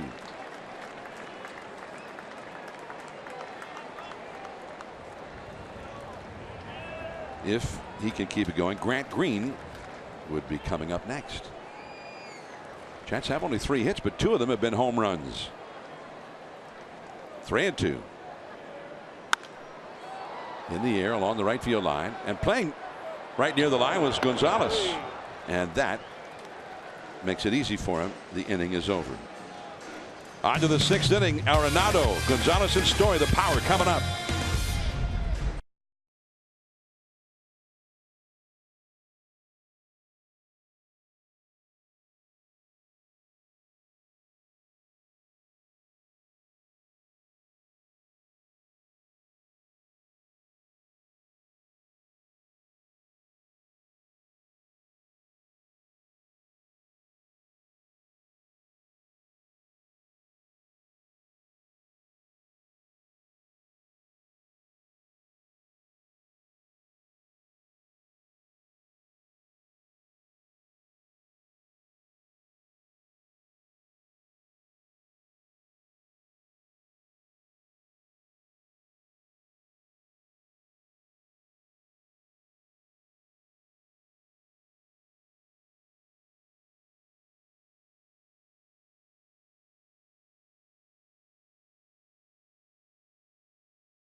Is Toki Doki night here at AT&T Park. Your special event ticket will include a Toki Doki Sergio Romo figurine and a ticket to see the Giants take on the Reds. Go to sfgiants.com/special events and check it out.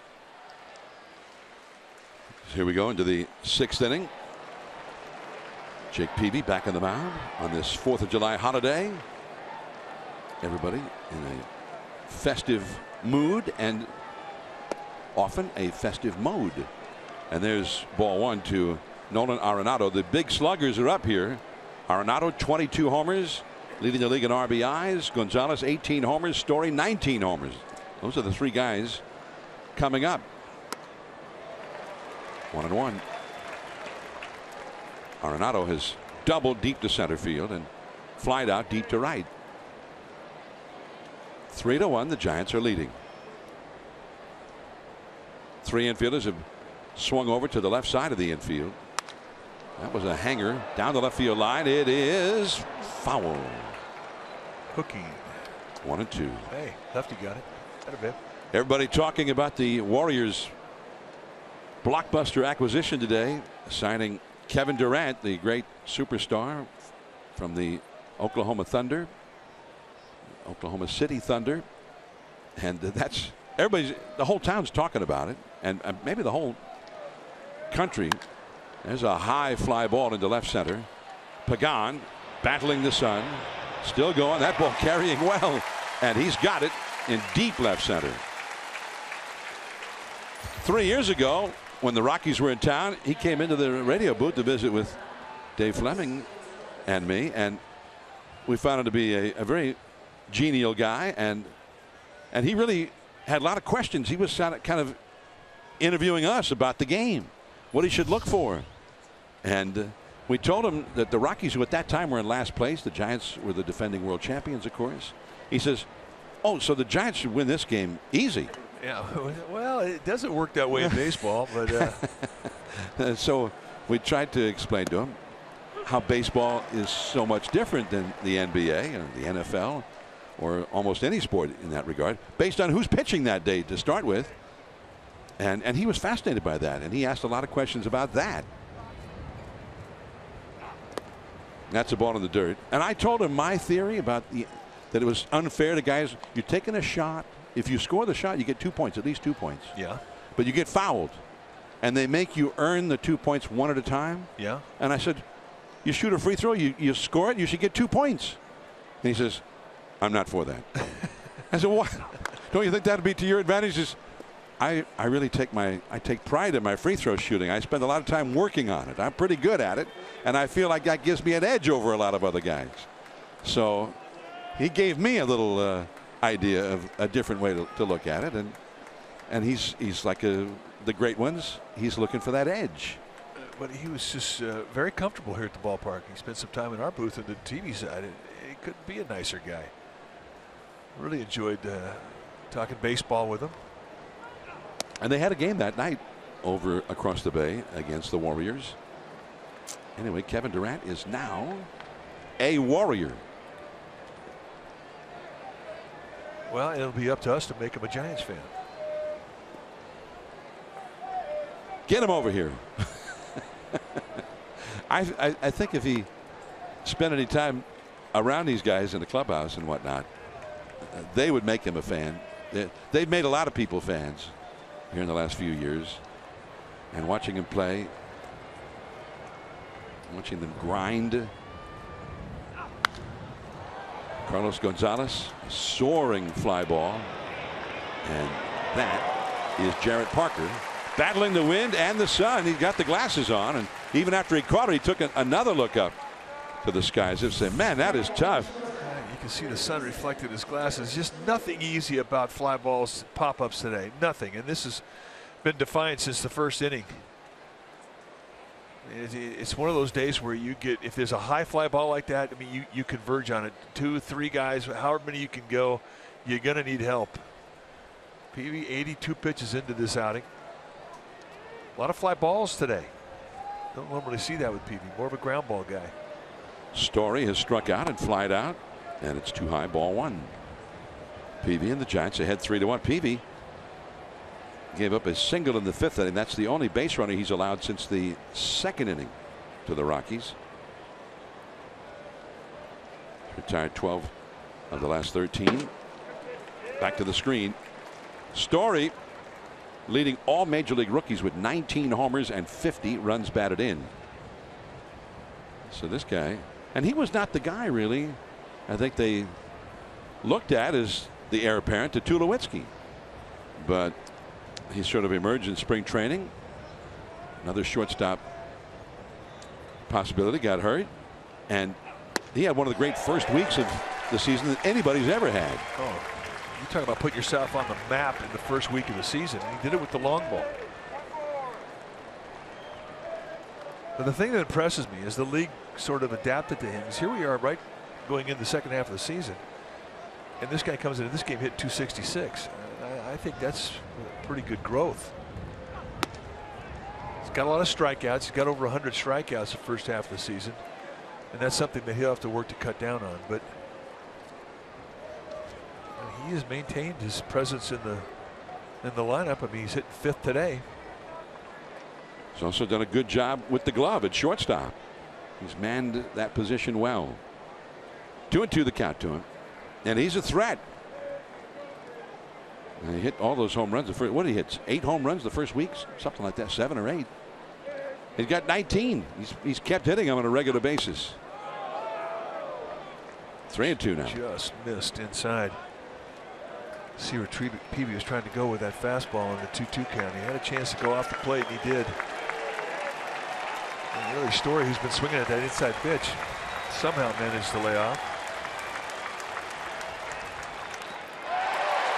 He stays alive. That one got Jerry Davis in the arm, it appeared. Looked like got him on the bicep, right arm. I mean, he's having a rough day. He really got his bell rung early with the one off the mask.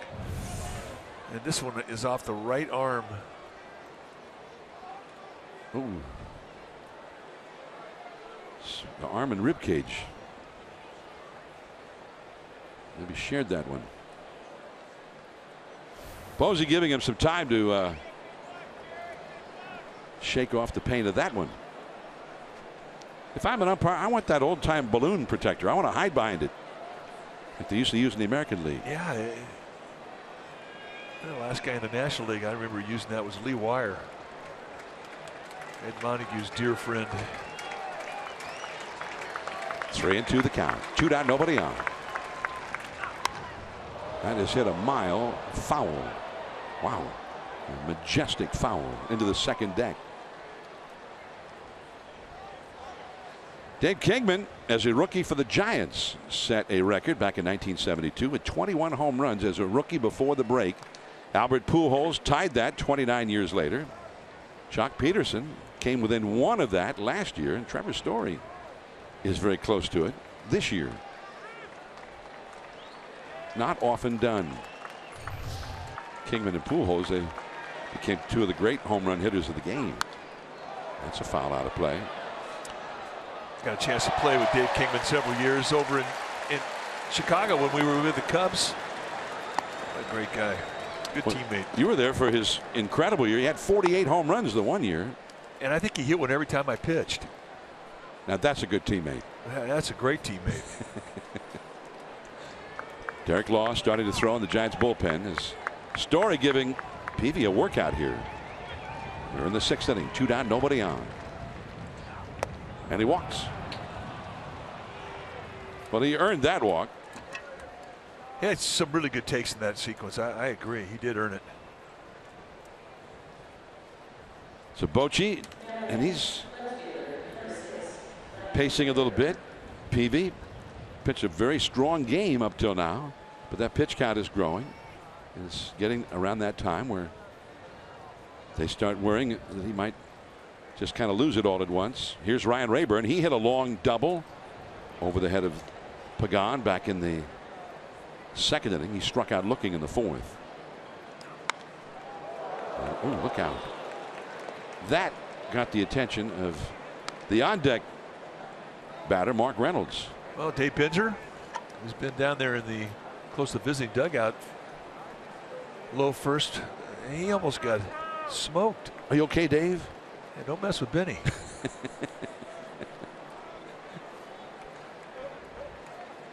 Did he give us the Dan Rather line from the Democratic Convention? It's all in a day's work, Walter.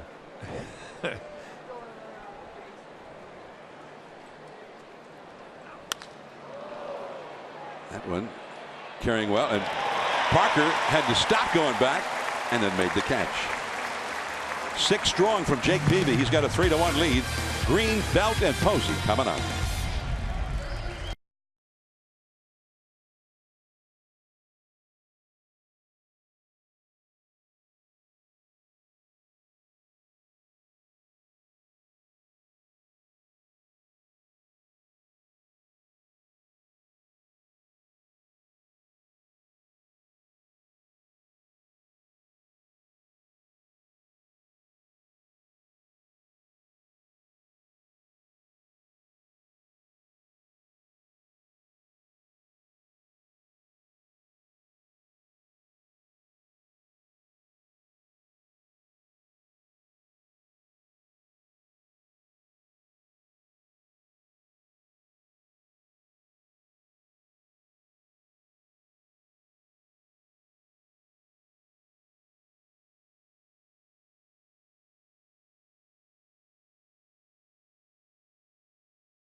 Giants game. Well, the newest Giant, Grant Green, gets to mark something off of his bucket list on this 4th of July, and that's making his debut here at AT&T Park as a San Francisco Giant. Guys, he grew up in Orange County, but he grew up a huge Giants fan. His dad was a fan of course, Willie Mays and Juan Marichal, and he played on the Giants Little League team. He said he was only one of 2 people in his high school rooting for the Giants in that 2002 World Series. As for his motto here with this team, he said he's just trying not to do too much. There's a reason this team is in first place. It's also helped him that the older guys treat the younger guys as equals. Gentlemen? All right, Amy, that's a good story. Enjoyed it. Thanks for the anecdote about Grant Green, who really has given this team a lift right when they needed it the most. Giants lost their second baseman, Joe Panik.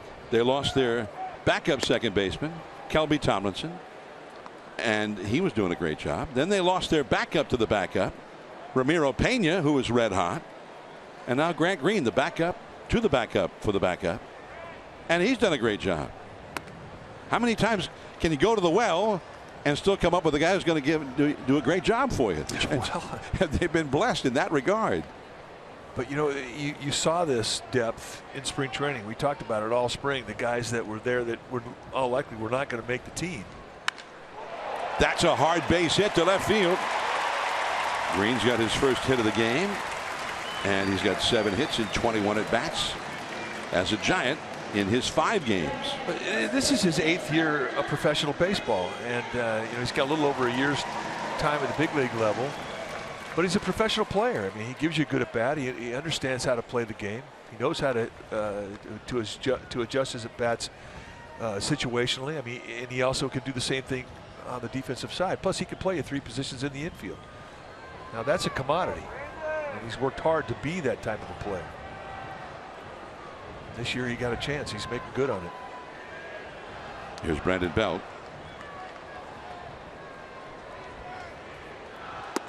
And ball 1. Belt has struck out and grounded out to third. 3-1. The Giants leading. Dwayne Kuiper will be back over here in the TV booth in the 7th inning. He's been banished to the radio booth in the middle 3. Dave Fleming on assignment today. Into the crowd. Foul.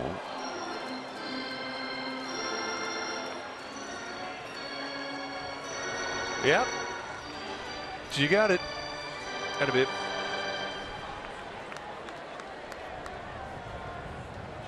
Everybody's okay.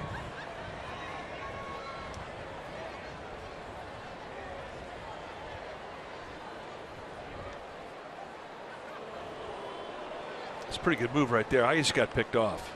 I was definitely picked off.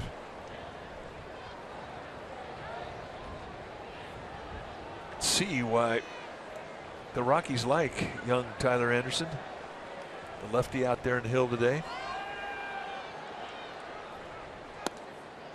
It's a little bit low. 2-1. One thing about him, though, and I think it's something he may have to change as he ages in this game.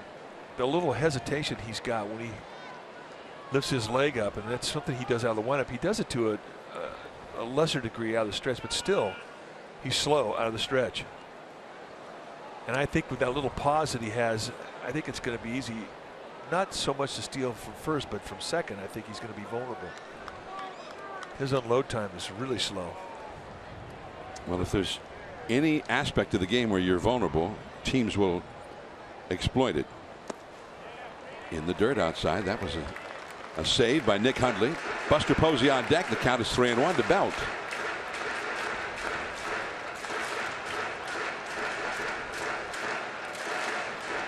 The infield, there's Buster on deck. The infield is into the overshift mode. You see it there. 3 infielders to the right of second, and Arenado is all the way over at shortstop. Third base unattended.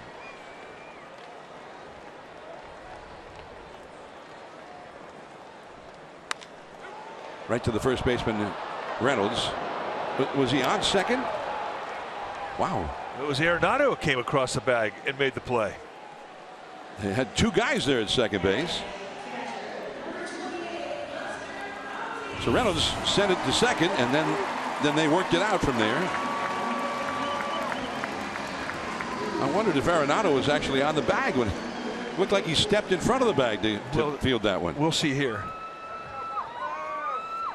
Yep. Yeah, absolutely. He's there. But right in front of Trevor Story, I mean, that's a weird play.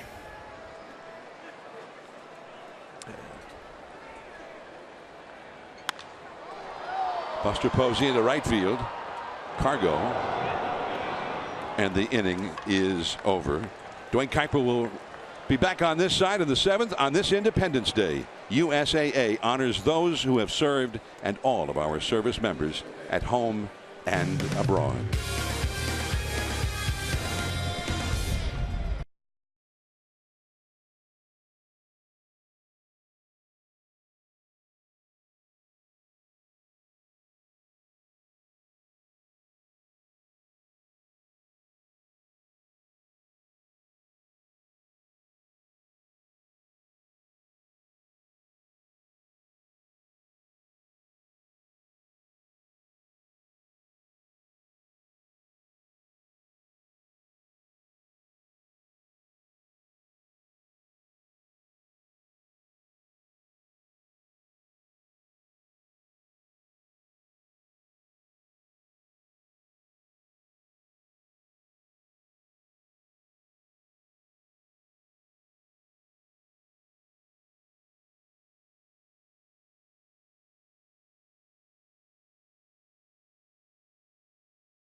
Local Toyota dealer, and it has been a well-pitched, well-played game for the Rockies. 1 run on 4 hits, no errors. The Giants with 3 runs, 4 hits, no errors. The big blow for the Giants, a 2-run homer off the bat of Angel Pagan, and Jake Peavy has been outstanding through 6. He's about ready to pitch the 7th, and here to tell you all about it. Once again, here's Dwayne Kuiper. All right, Mike, and Peavy is throwing to Mark Reynolds, and there's a call strike.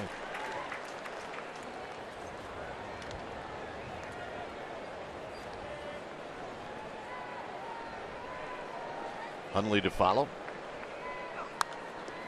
I'm guessing that after watching the conversation that Bruce Bochy had with Peavy after the last half inning, that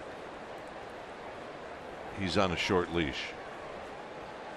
I think he gets a guy on, he's out. I think you're right, and I think he probably told him that. 1-2. Go hitter to hitter. Adds a little spice to what you're trying to do out there. Well, it does. I mean, you know right now you're not saving anything. You're going as hard as you can, as long as you can.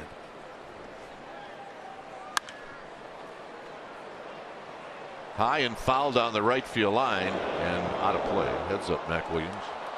This was the conversation we're talking about.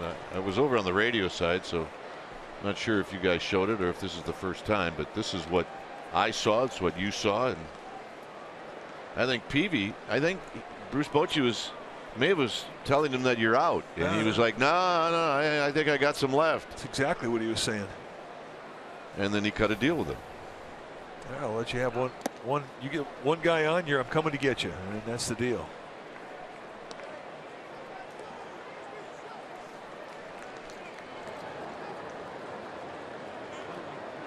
So it's Law and Lopez in the 2-2.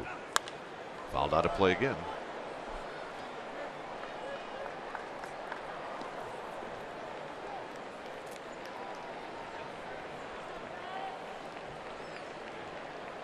I do believe that is one of the strengths of Bruce Bochy, is knowing guys well enough. He trusts what they say to him. And he certainly knows Peavy. Well, he's known since he's 19. To right. And diving is Williamson, and he makes the catch.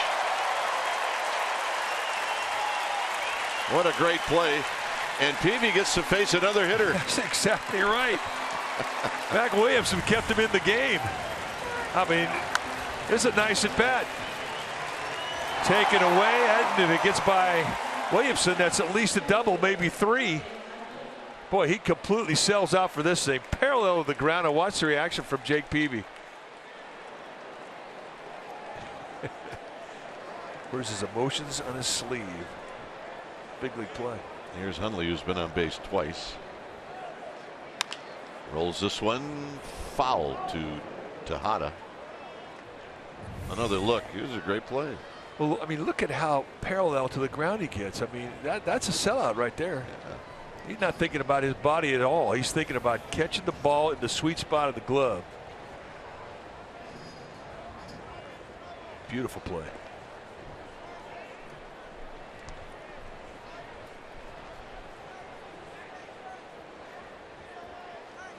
Swing. Gonna miss. Nothing in 2. Good curveball. We haven't seen Peavy throw many curveballs today. For the most part, his breaking ball has been a cut or a slider. That was a good one. Going like that, you want to throw it again.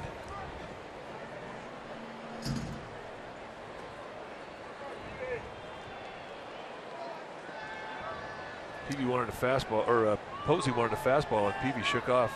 He wanted a curveball.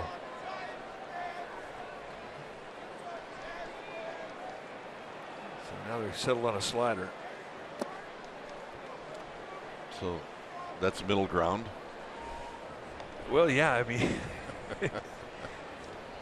you know, it's amazing how often guys will shake Posey off and then they give up a hit. You really fight as a catcher to kind of go, hey, I told you so. You want to say it, you don't. I think it may have been said a few times, but it usually ends up bad. Yeah, it doesn't end up good. Plus, you know what? I mean, you could throw a slider, then your elbow says, don't throw that again for a while. Yeah. Catcher doesn't know that. Pitcher does.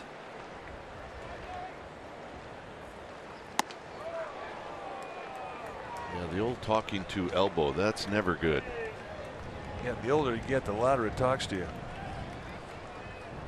It's 2 balls and 2 strikes.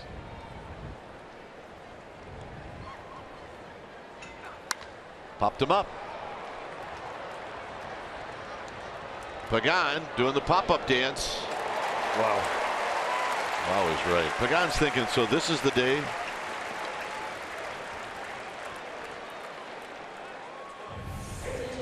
And this is 12 fly ball outs. And the reason I bring that up is Peavy's more of a ground ball guy, but not today. And fly balls have been an adventure. Nothing has been easy up in the air today for anybody. Yeah, I mean, that's what I'm saying. Pagan's going, really, today is the day you're going to put me in center? Well, that's what Pagan is looking at.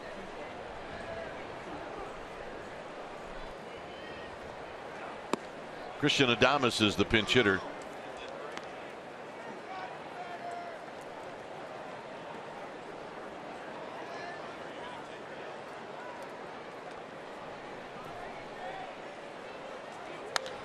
It's hit high and foul down the right field line and just over the arcade.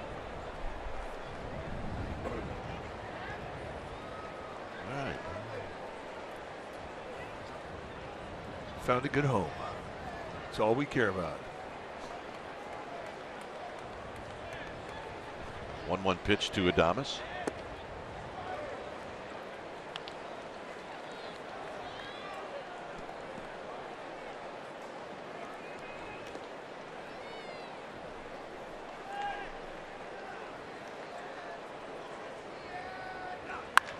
Up the middle. Green has a kick off his glove. And Adames is going to have a pinch hit single. And true to his word, here comes Bruce Bochy. So Green almost made the play that would have had Peavy finish out the inning, but it's going to be Lopez who is going to get a chance to do that.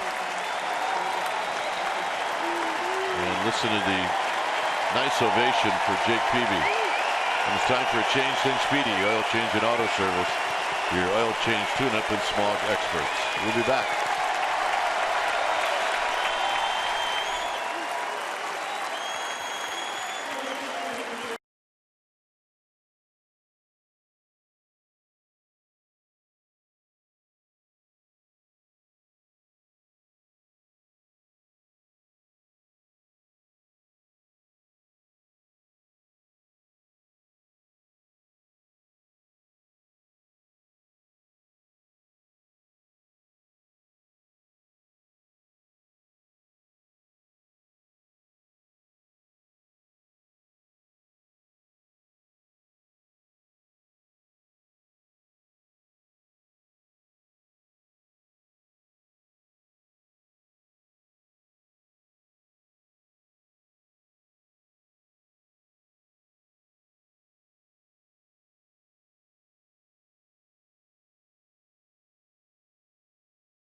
Brought to you by Toyota, the full-line automaker with the longest-lasting vehicles in America. Toyota, let's go places. By Kelly Moore Paints, celebrating 70 years as your neighborhood paint store. By Xfinity, X1 from Xfinity will change the way you experience TV. It's a 3-1 lead for the Giants with 2 outs here in the 7th inning with Javi Lopez coming in. New pitcher now for the Giants will be Javier Lopez. 37th time that he has come in. And Lopez, who is a sidearm delivery with 2 types of breaking ball, and also throws a changeup, and 2 types of fastballs. He'll 2 and 4 seam it.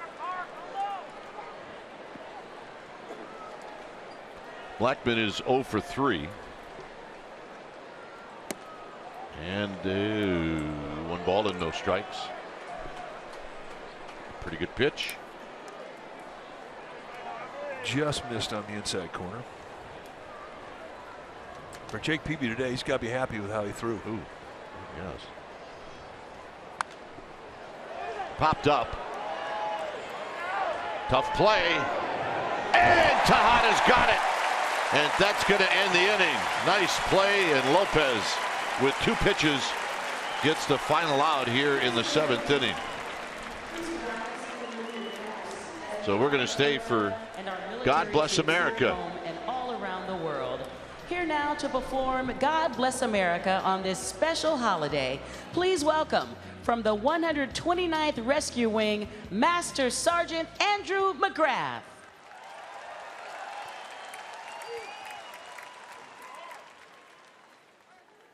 God bless America, land that I love. Stand beside her and guide her through the night with a light from above. From the mountains to the prairies, to the oceans wide with foam. God bless America, my home, sweet home. God bless America, my home, sweet home.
from all of us here at CSN. The Giants are leading 3-1.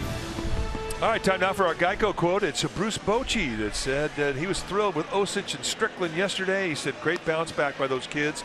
We talked about that. You're going to have your moments, but you've got to bounce back, and they did. And that is our Geico quote.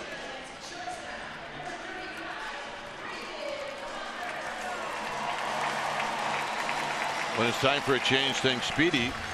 Oil change and auto service, your oil change tune-up and smog experts.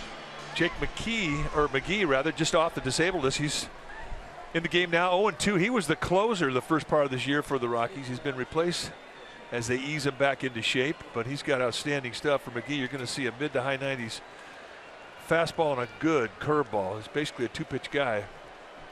Not an easy guy to square up.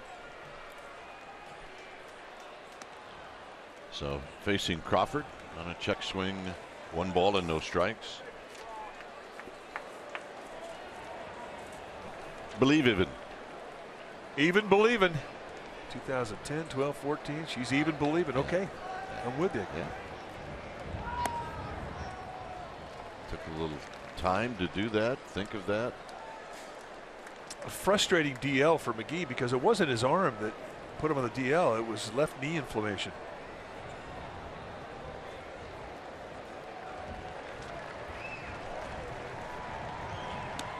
Crawford does go around that time.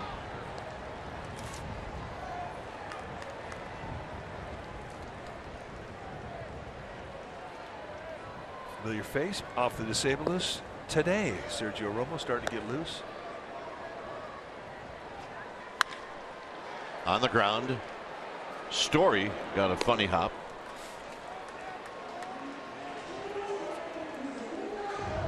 All right, time now for our Togo's big play the Togo's way. And in this game, in the 7th inning, with nobody out, leadoff, Mark Riddles hit a bullet to right field.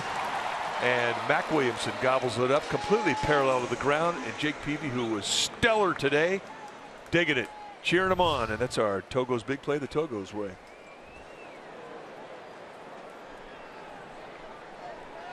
Mac Williamson is 0 for 2.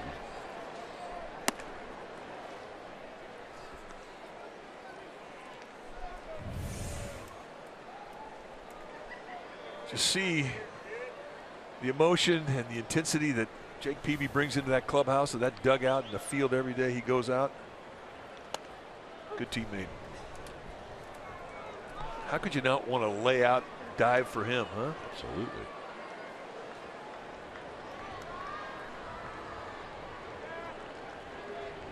One ball and 1 strike.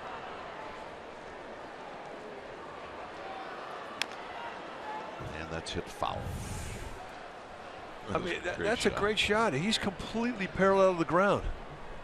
I mean, as a guy who has zero fear of hurting himself. Of course, it helps when you're built like a brick wall, too. Yep. It's another one got away from football.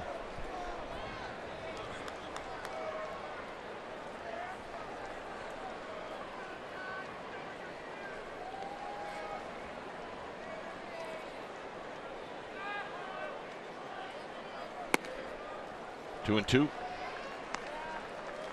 Parker on deck.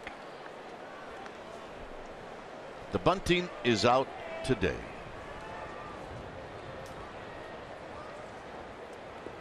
George Costas said we were going to enjoy the festivities before the game, and we did. It was spectacular. They really put together a nice ceremony to celebrate the 4th of July.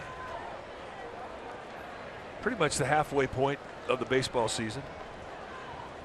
Baseball players love the 4th of July because you are halfway into it. Williamson breaks his bat and grounds this one to Story. And Williamson's aboard. I'm going to give that one to Story, but I guarantee you Mark Reynolds will tell you he should have had that. That's a short hop throw. That's error number 8. It is going to be an error on Story because it did short hop the first baseman, but you're right, it wasn't a bad one hop.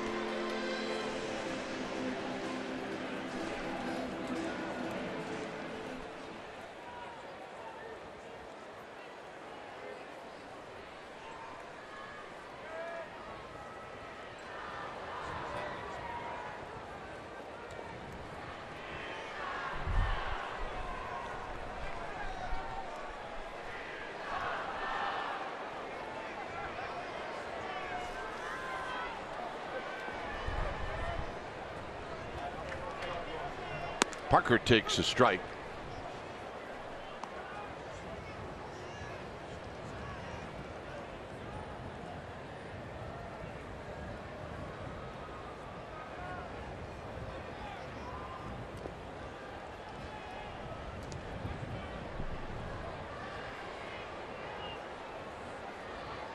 And that pitch is down low. 1 ball and 1 strike.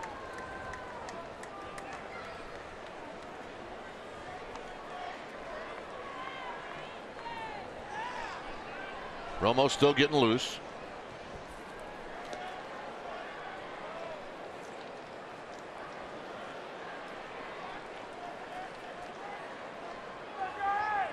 Tejada to follow. McGee totally been over at the waist. Now he straightens up. And it's out of play. Good swing, 1 and 2.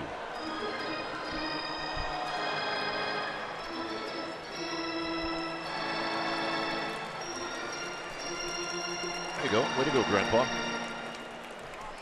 That's an old shortstop right there.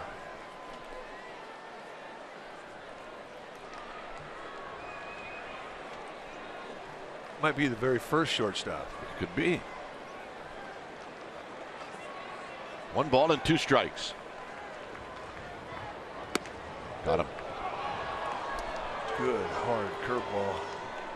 It's kind of a slurve, kind of right to be halfway between a slider and a curve, but that's a big one. Definitely frees you. So here's Tejada. Tejada with a single in the 3rd, and then he bounced out to 3rd in the 5th.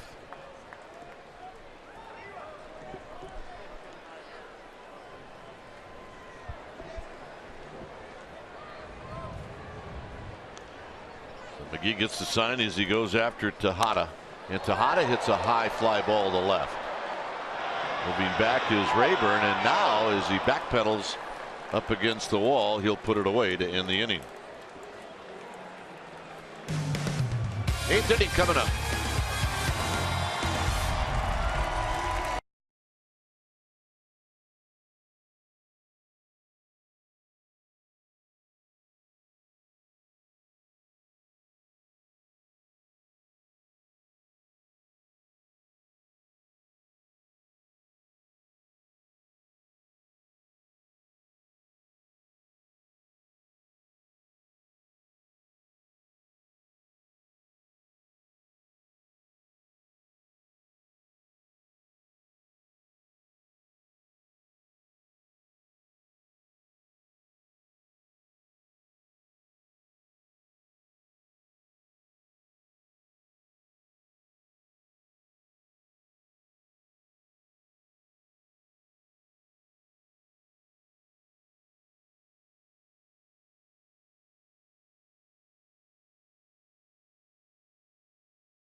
Hosted by Guy Haberman. Today at 5 p.m. You'll see it on CSN Bay Area. Guests are Tim Kawakami, one of our favorites, Monty Poole, we haven't seen him this excited in a long time, and a call from the Hall of Famer Rick Barry. All that and more. Sports Talk Live today at 5 p.m. on CSN Bay Area.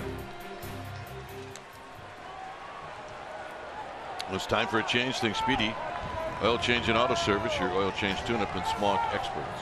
So welcome back Sergio Romo, who has not pitched since April 10th. He went on the DL with an elbow problem the 15th of April.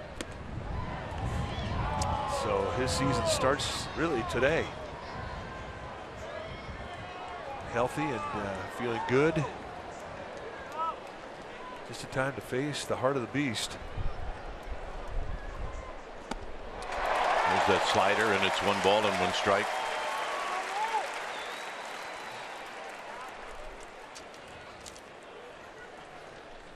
LeMahieu struck out, popped out, flied out.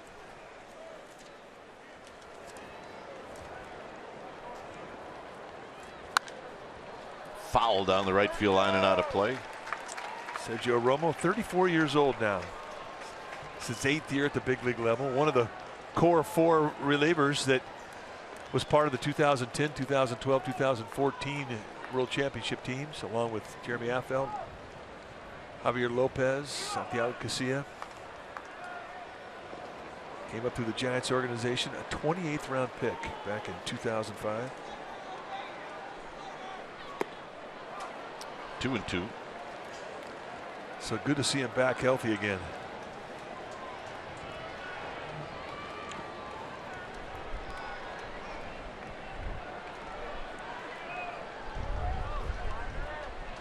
Arenado. And then Gonzalez.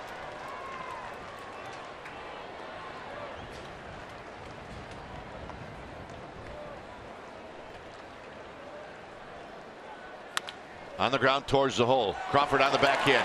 He gets up. His throw to Bell. Got him! They do it all the time. The Brandons.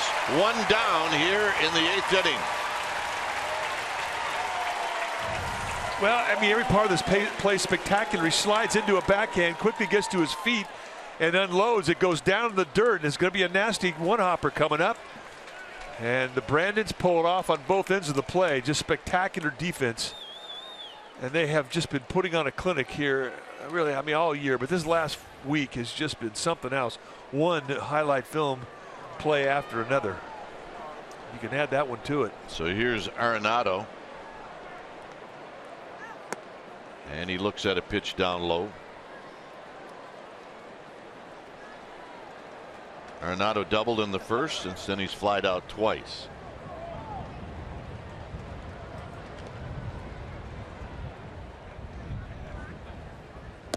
Two balls, no strikes.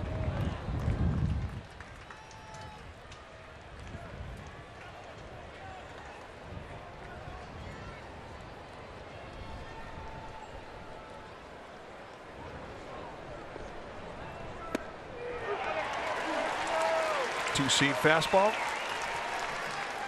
I don't think it's possible for Romo to throw the ball straight because of the high sidearm delivery. His natural movement is going to come back into a righty away from a lefty like that last pitch.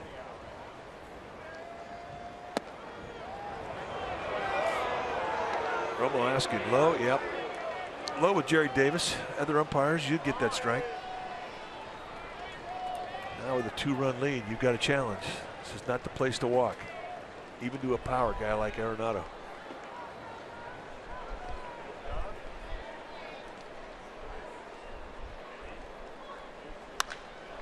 Hit well to left. This one is going to be off the bottom of the wall. Parker gets to it, and his throw into second base is just a little late.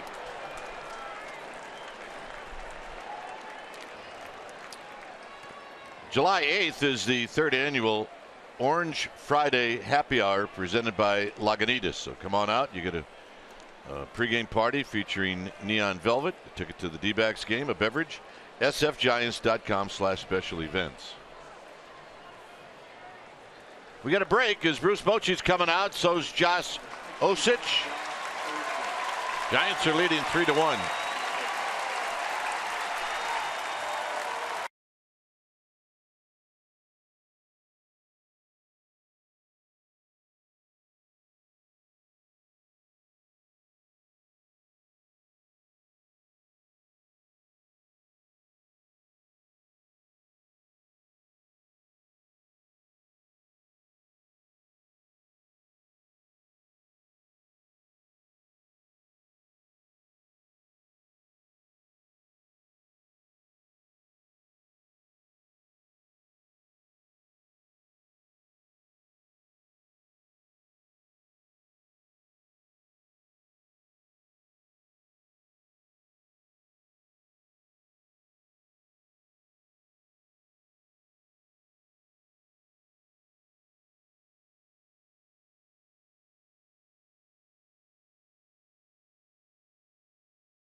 4th inning.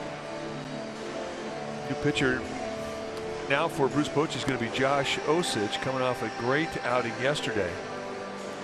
On the year, 1-1 with a 4.26 ERA. When he's right, you're going to see a fastball that's mid to high 90s with big time sink, because he throws a 2-seamer with that type of velocity. Good hard slider and a changeup. All high velocity pitches that he can strike you out with.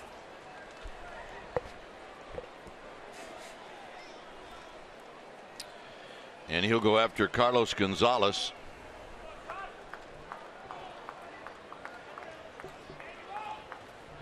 Gonzalez has done pretty well against Osich. He's 3 for 6 lifetime with a couple of home runs. I'd say that's pretty good. But he threw the ball really well yesterday.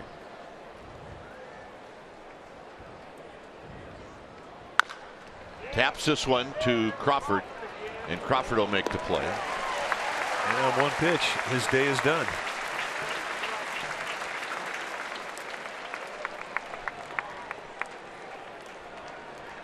Day is done indeed, because coming up is Trevor Story. It's amazing what one conversation with Jeremy Affeldt will do. It works. Way to go, Aff.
Giants post-game live, and again at 10:30.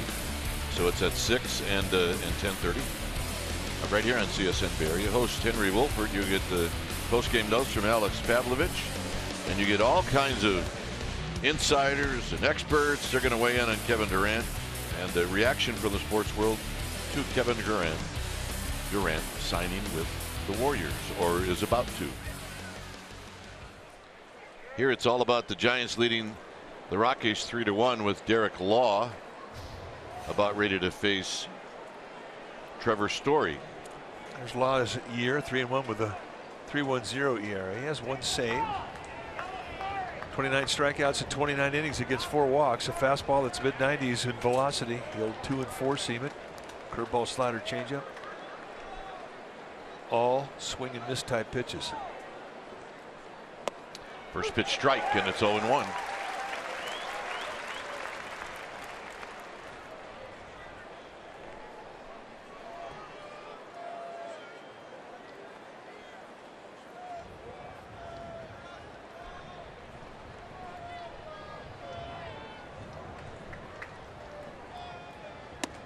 Fastball high. Well, congratulations on your 100th birthday. That's awesome. Way to go. Yeah. Having a good time at the yard. Big smile. Got new sunglasses. Pop back and out of play, 1-2.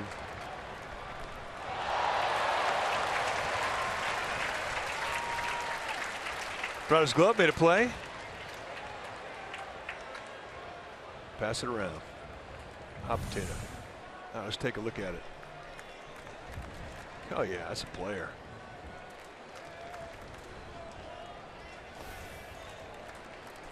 One and two to Trevor Story.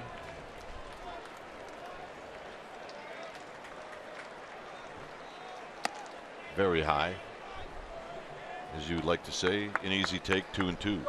Yeah, you know, it's not that easy of a pitch. I mean, elevating the fastball, it's got to be across the letters. If it drops down a couple inches, it's in the happy zone. And the guy with power, I mean, it's not where you want to miss. And it's real easy to miss on the side of high. But when you do that, it is a very easy take. And in a 1-2 count, I mean, you don't want to have easy takes. You want to have a pitch that is going to be much more inviting than that.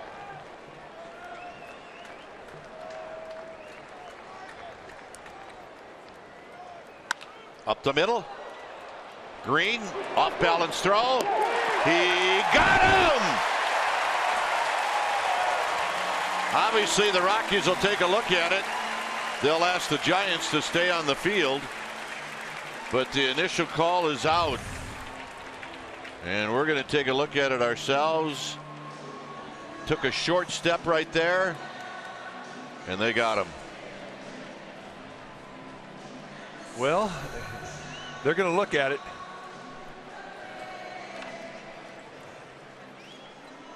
And it is a tie or close to it. The question is there enough there to overrule it? This replay review is presented by Xfinity.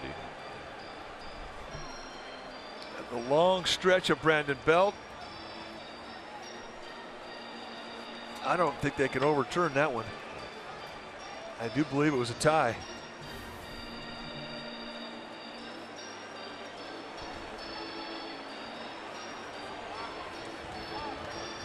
They just replayed it up here.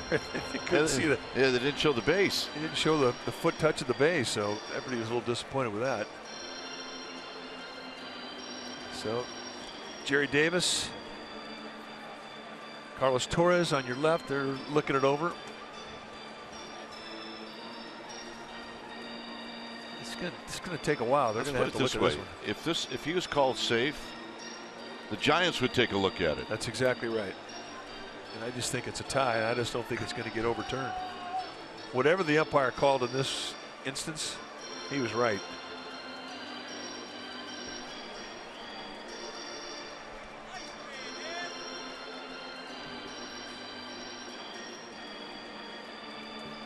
Hey, it doesn't take away a very, very strong effort from Grant Green. Yep. I mean, I thought this ball was going to go up the middle. And as we found out, Trevor Story can get down that line pretty well.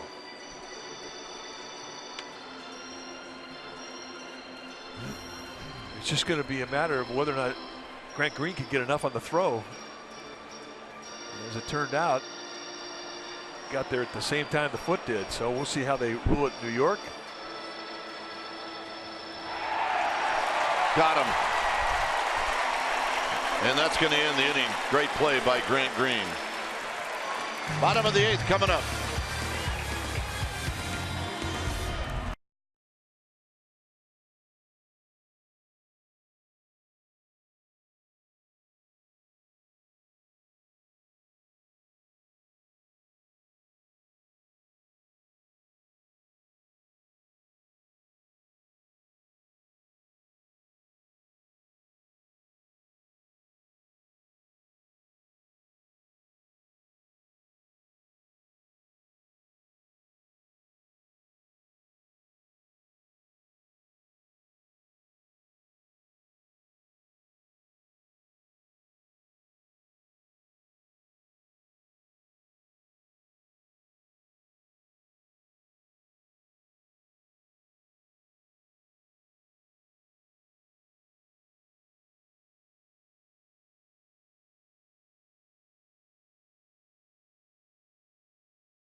I had some of the sights here at the ballpark today. It started out with a terrific ceremony before the game.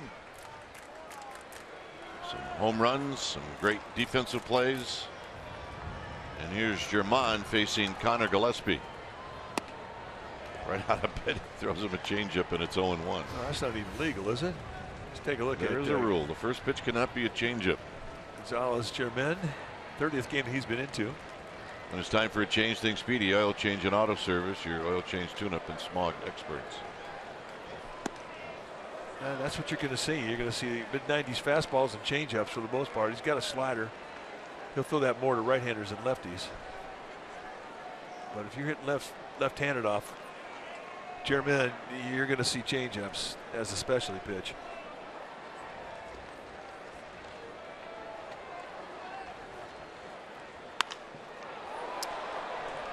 No, I always say never trust a guy with 2 first names. How about a guy with 2 last names? Well, yeah. Doesn't happen very often. Garcia getting loose.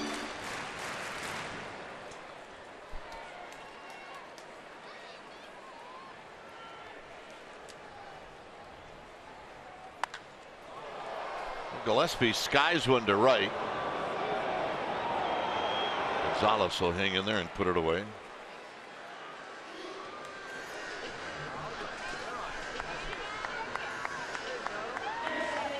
Oh, he's the star of the day. Well, yes, he convinced me to get married on the 4th of July. He's a veteran. He loves me. He loves the USA. And oh, by the way, he made this sign. It's our 1st anniversary. Well, happy anniversary. I think the conversation went, hey, you want to spend our 1st anniversary at the ballpark? Big unanimous yes. Yeah, strong. Pagan is the difference in this game offensively. He hit a 2-run home run in the 3rd. Here he takes high.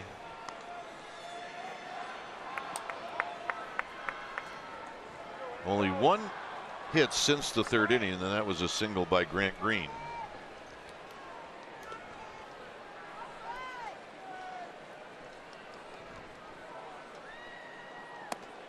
Two balls, no strikes. Green's on deck.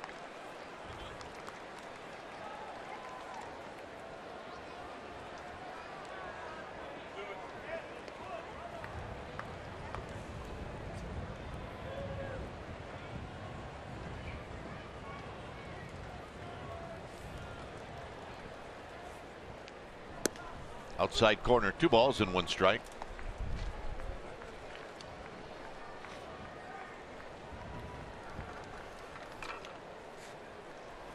Gonzalez Germán, not in a big hurry.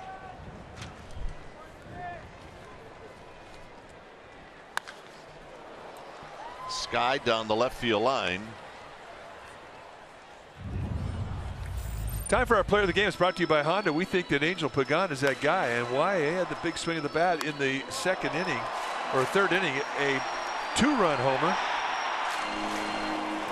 And the Giants have held on to that 2-run lead ever since. We're going to make him our player of the game. Brought to you by Honda. Angel Pagan. That a bit. Overshift now on for Pagan with 2 strikes.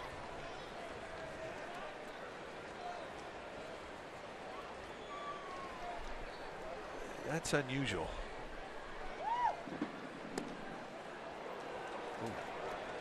Makes me think, Mike, that once they're not worried about Pagan bunting, then they go to the shift. Yeah. Almost looks like they set this defense like that. He's going to pitch him on the inside corner, or he's going to throw breaking balls to him, something he can pull.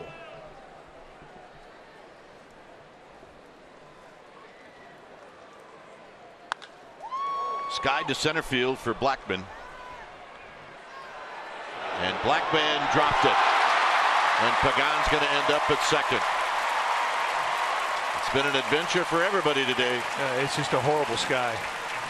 And as the game has aged, the shadows have just really fallen straight behind the middle infielders in the center field. Those are the guys who are most disadvantaged. I mean, he does everything he can. He's got eye black on. He's got dark sunglasses.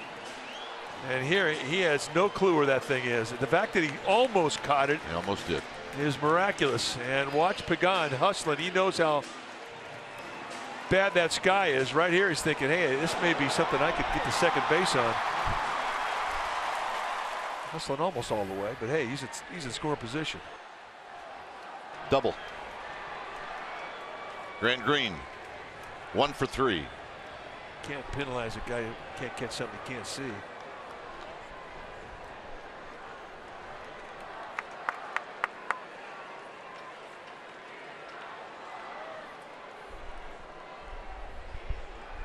Green, it's a high pop-up foul. Down the right field line and out of play.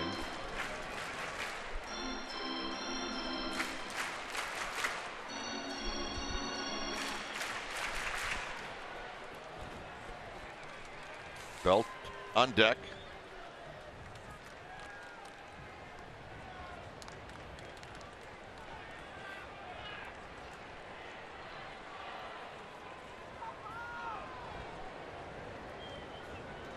Germán throws, and there's a foul back. You get in on the hands, it's nothing in 2.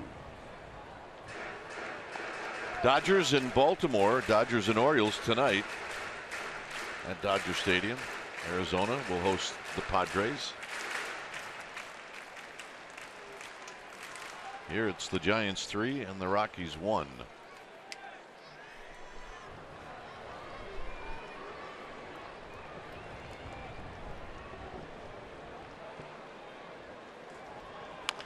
Rolled foul.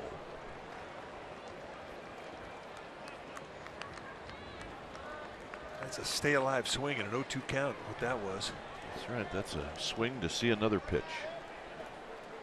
Hunter Strickland heading down the Giants bullpen. That simply means if the Giants score a couple times in this game and stretch the lead out to 4 or more runs, Strickland's going to pitch and Casillas not. 3 runs or less of a lead, you'll see Casilla.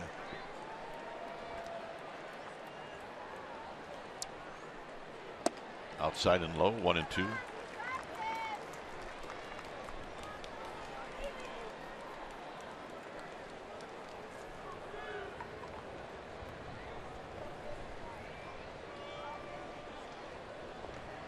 Belt watching from the on deck circle.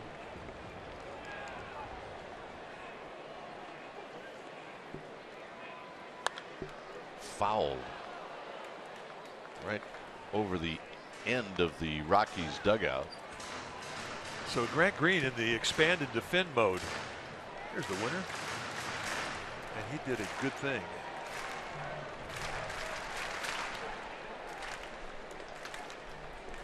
See?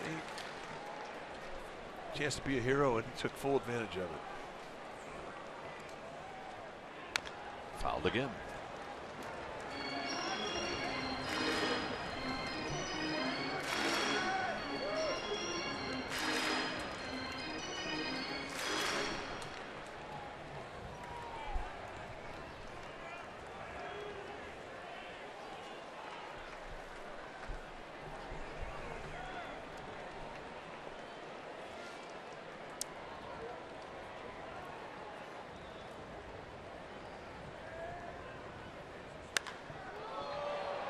Blackman's thinking, seriously? And he makes the catch. Also going out there was LeMahieu to try to help him out. I mean, after what just happened, and as hard as it is to see in center field, I mean, I think everybody's just thinking, all right, everybody call for it. And that's exactly what happened here. Almost a collision play, and it wound up being a nice play from Charlie Blackman. Get to your save legs the day. up. So Walt Weiss is coming out with the high stirrups. We got a lefty coming in. It's 3-1 Giants.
At 7 p.m. Pregame Live will start at 6:30 right here on CSN Bay Area.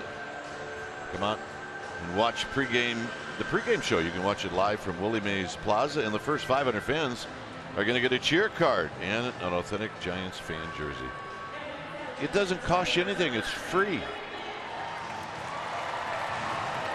You can check out Greg Papa. See how he keeps that hair in place. Well, it's not always an easy thing to do out there on a it's Tuesday hard to evening. do out there, but he does it.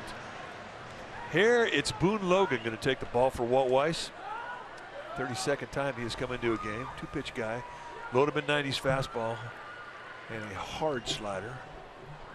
28 strikeouts in 21 2/3 tells you that slider is a good one. Lefty's hitting 157 off him.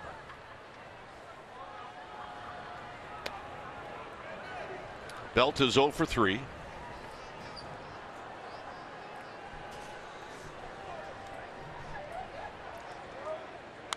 And the pitch and a pop-up. Another pop-up. Is it treacherous? It's caught out there by Rayburn, and that's going to end the inning. Giants hitting right into the scouting report. 9th inning coming up.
CSNBayArea.com. You can log on each week as insider Alex Pavlovich. He talks baseball with players, coaches, special guests, and more. Oh, by the way, and it's also available on iTunes.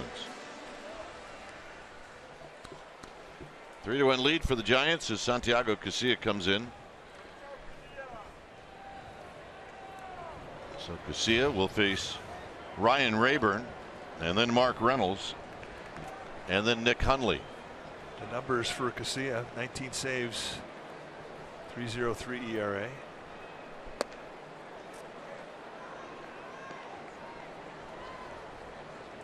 First pitch is down low, 1 ball and no strikes.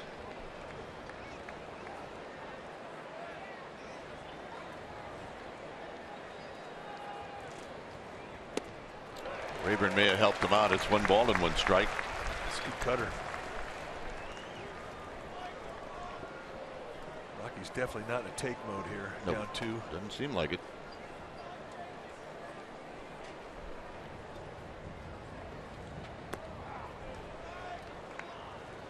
So Casilla lets that one get away from him. 2 balls and 1 strike.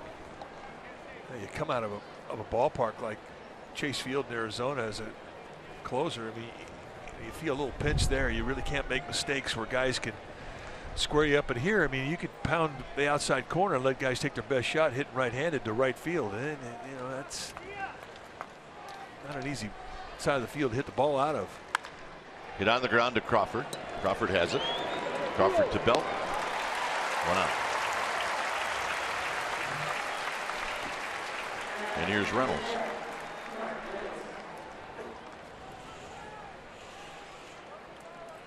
Reynolds 1 for 3. He hit a ball that Mac Williamson made the play of the day on a diving catch moving to his left.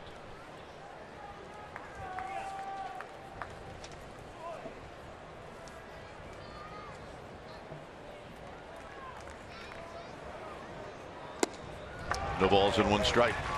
You see a guy swing like that, you think, you know what, he's swinging like that just to set me up. That is not a Mark Reynolds swing.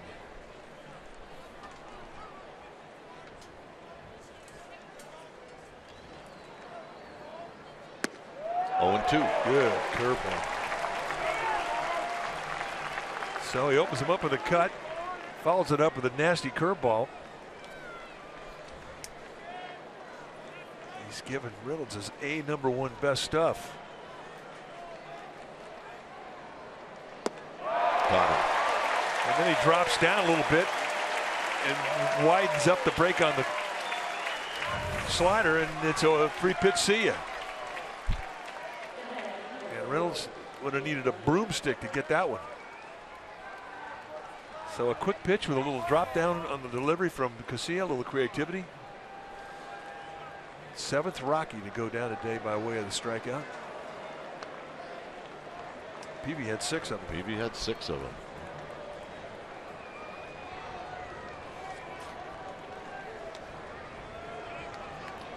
You see, the Durant jerseys are already out.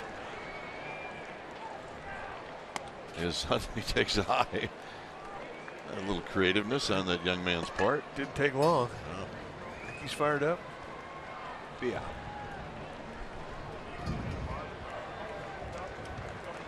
1-0 to Hundley.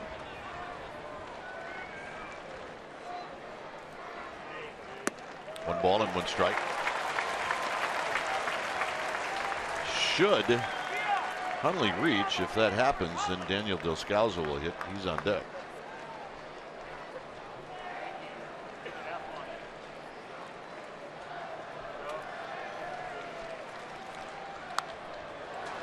Out of play, right to our right.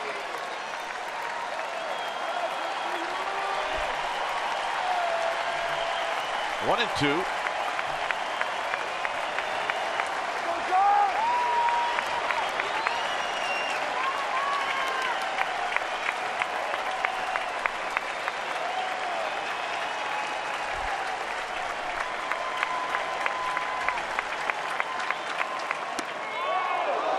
Two strikes on the pitch away. Nick Hundley not going out of the strike zone in that 1-2 count.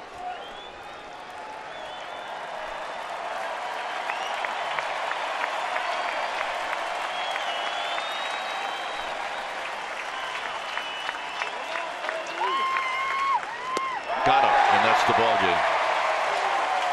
Garcia with an uneventful 9th, and Bruce Bochy's feeling very good about that. And the Giants behind 2 home runs in this game. The big one, a 2-run home run off the bat of Angel Pagan, and they take game 1 of this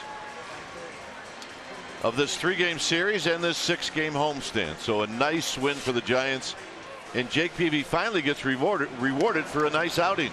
Well, it really does. It was all about the pitching today, and it was all about the defense today. It's what has been the strength of this club this first half, and they continue to play well, and they continue to play well at home. That's a big win. So the Giants now with a record of 53-32, and they will wait now for the Dodger game tonight. Final score 3-1 Giants. Thanks for joining us. Stay tuned. Esurance Giants post game live with interviews, and the wrap starts right now.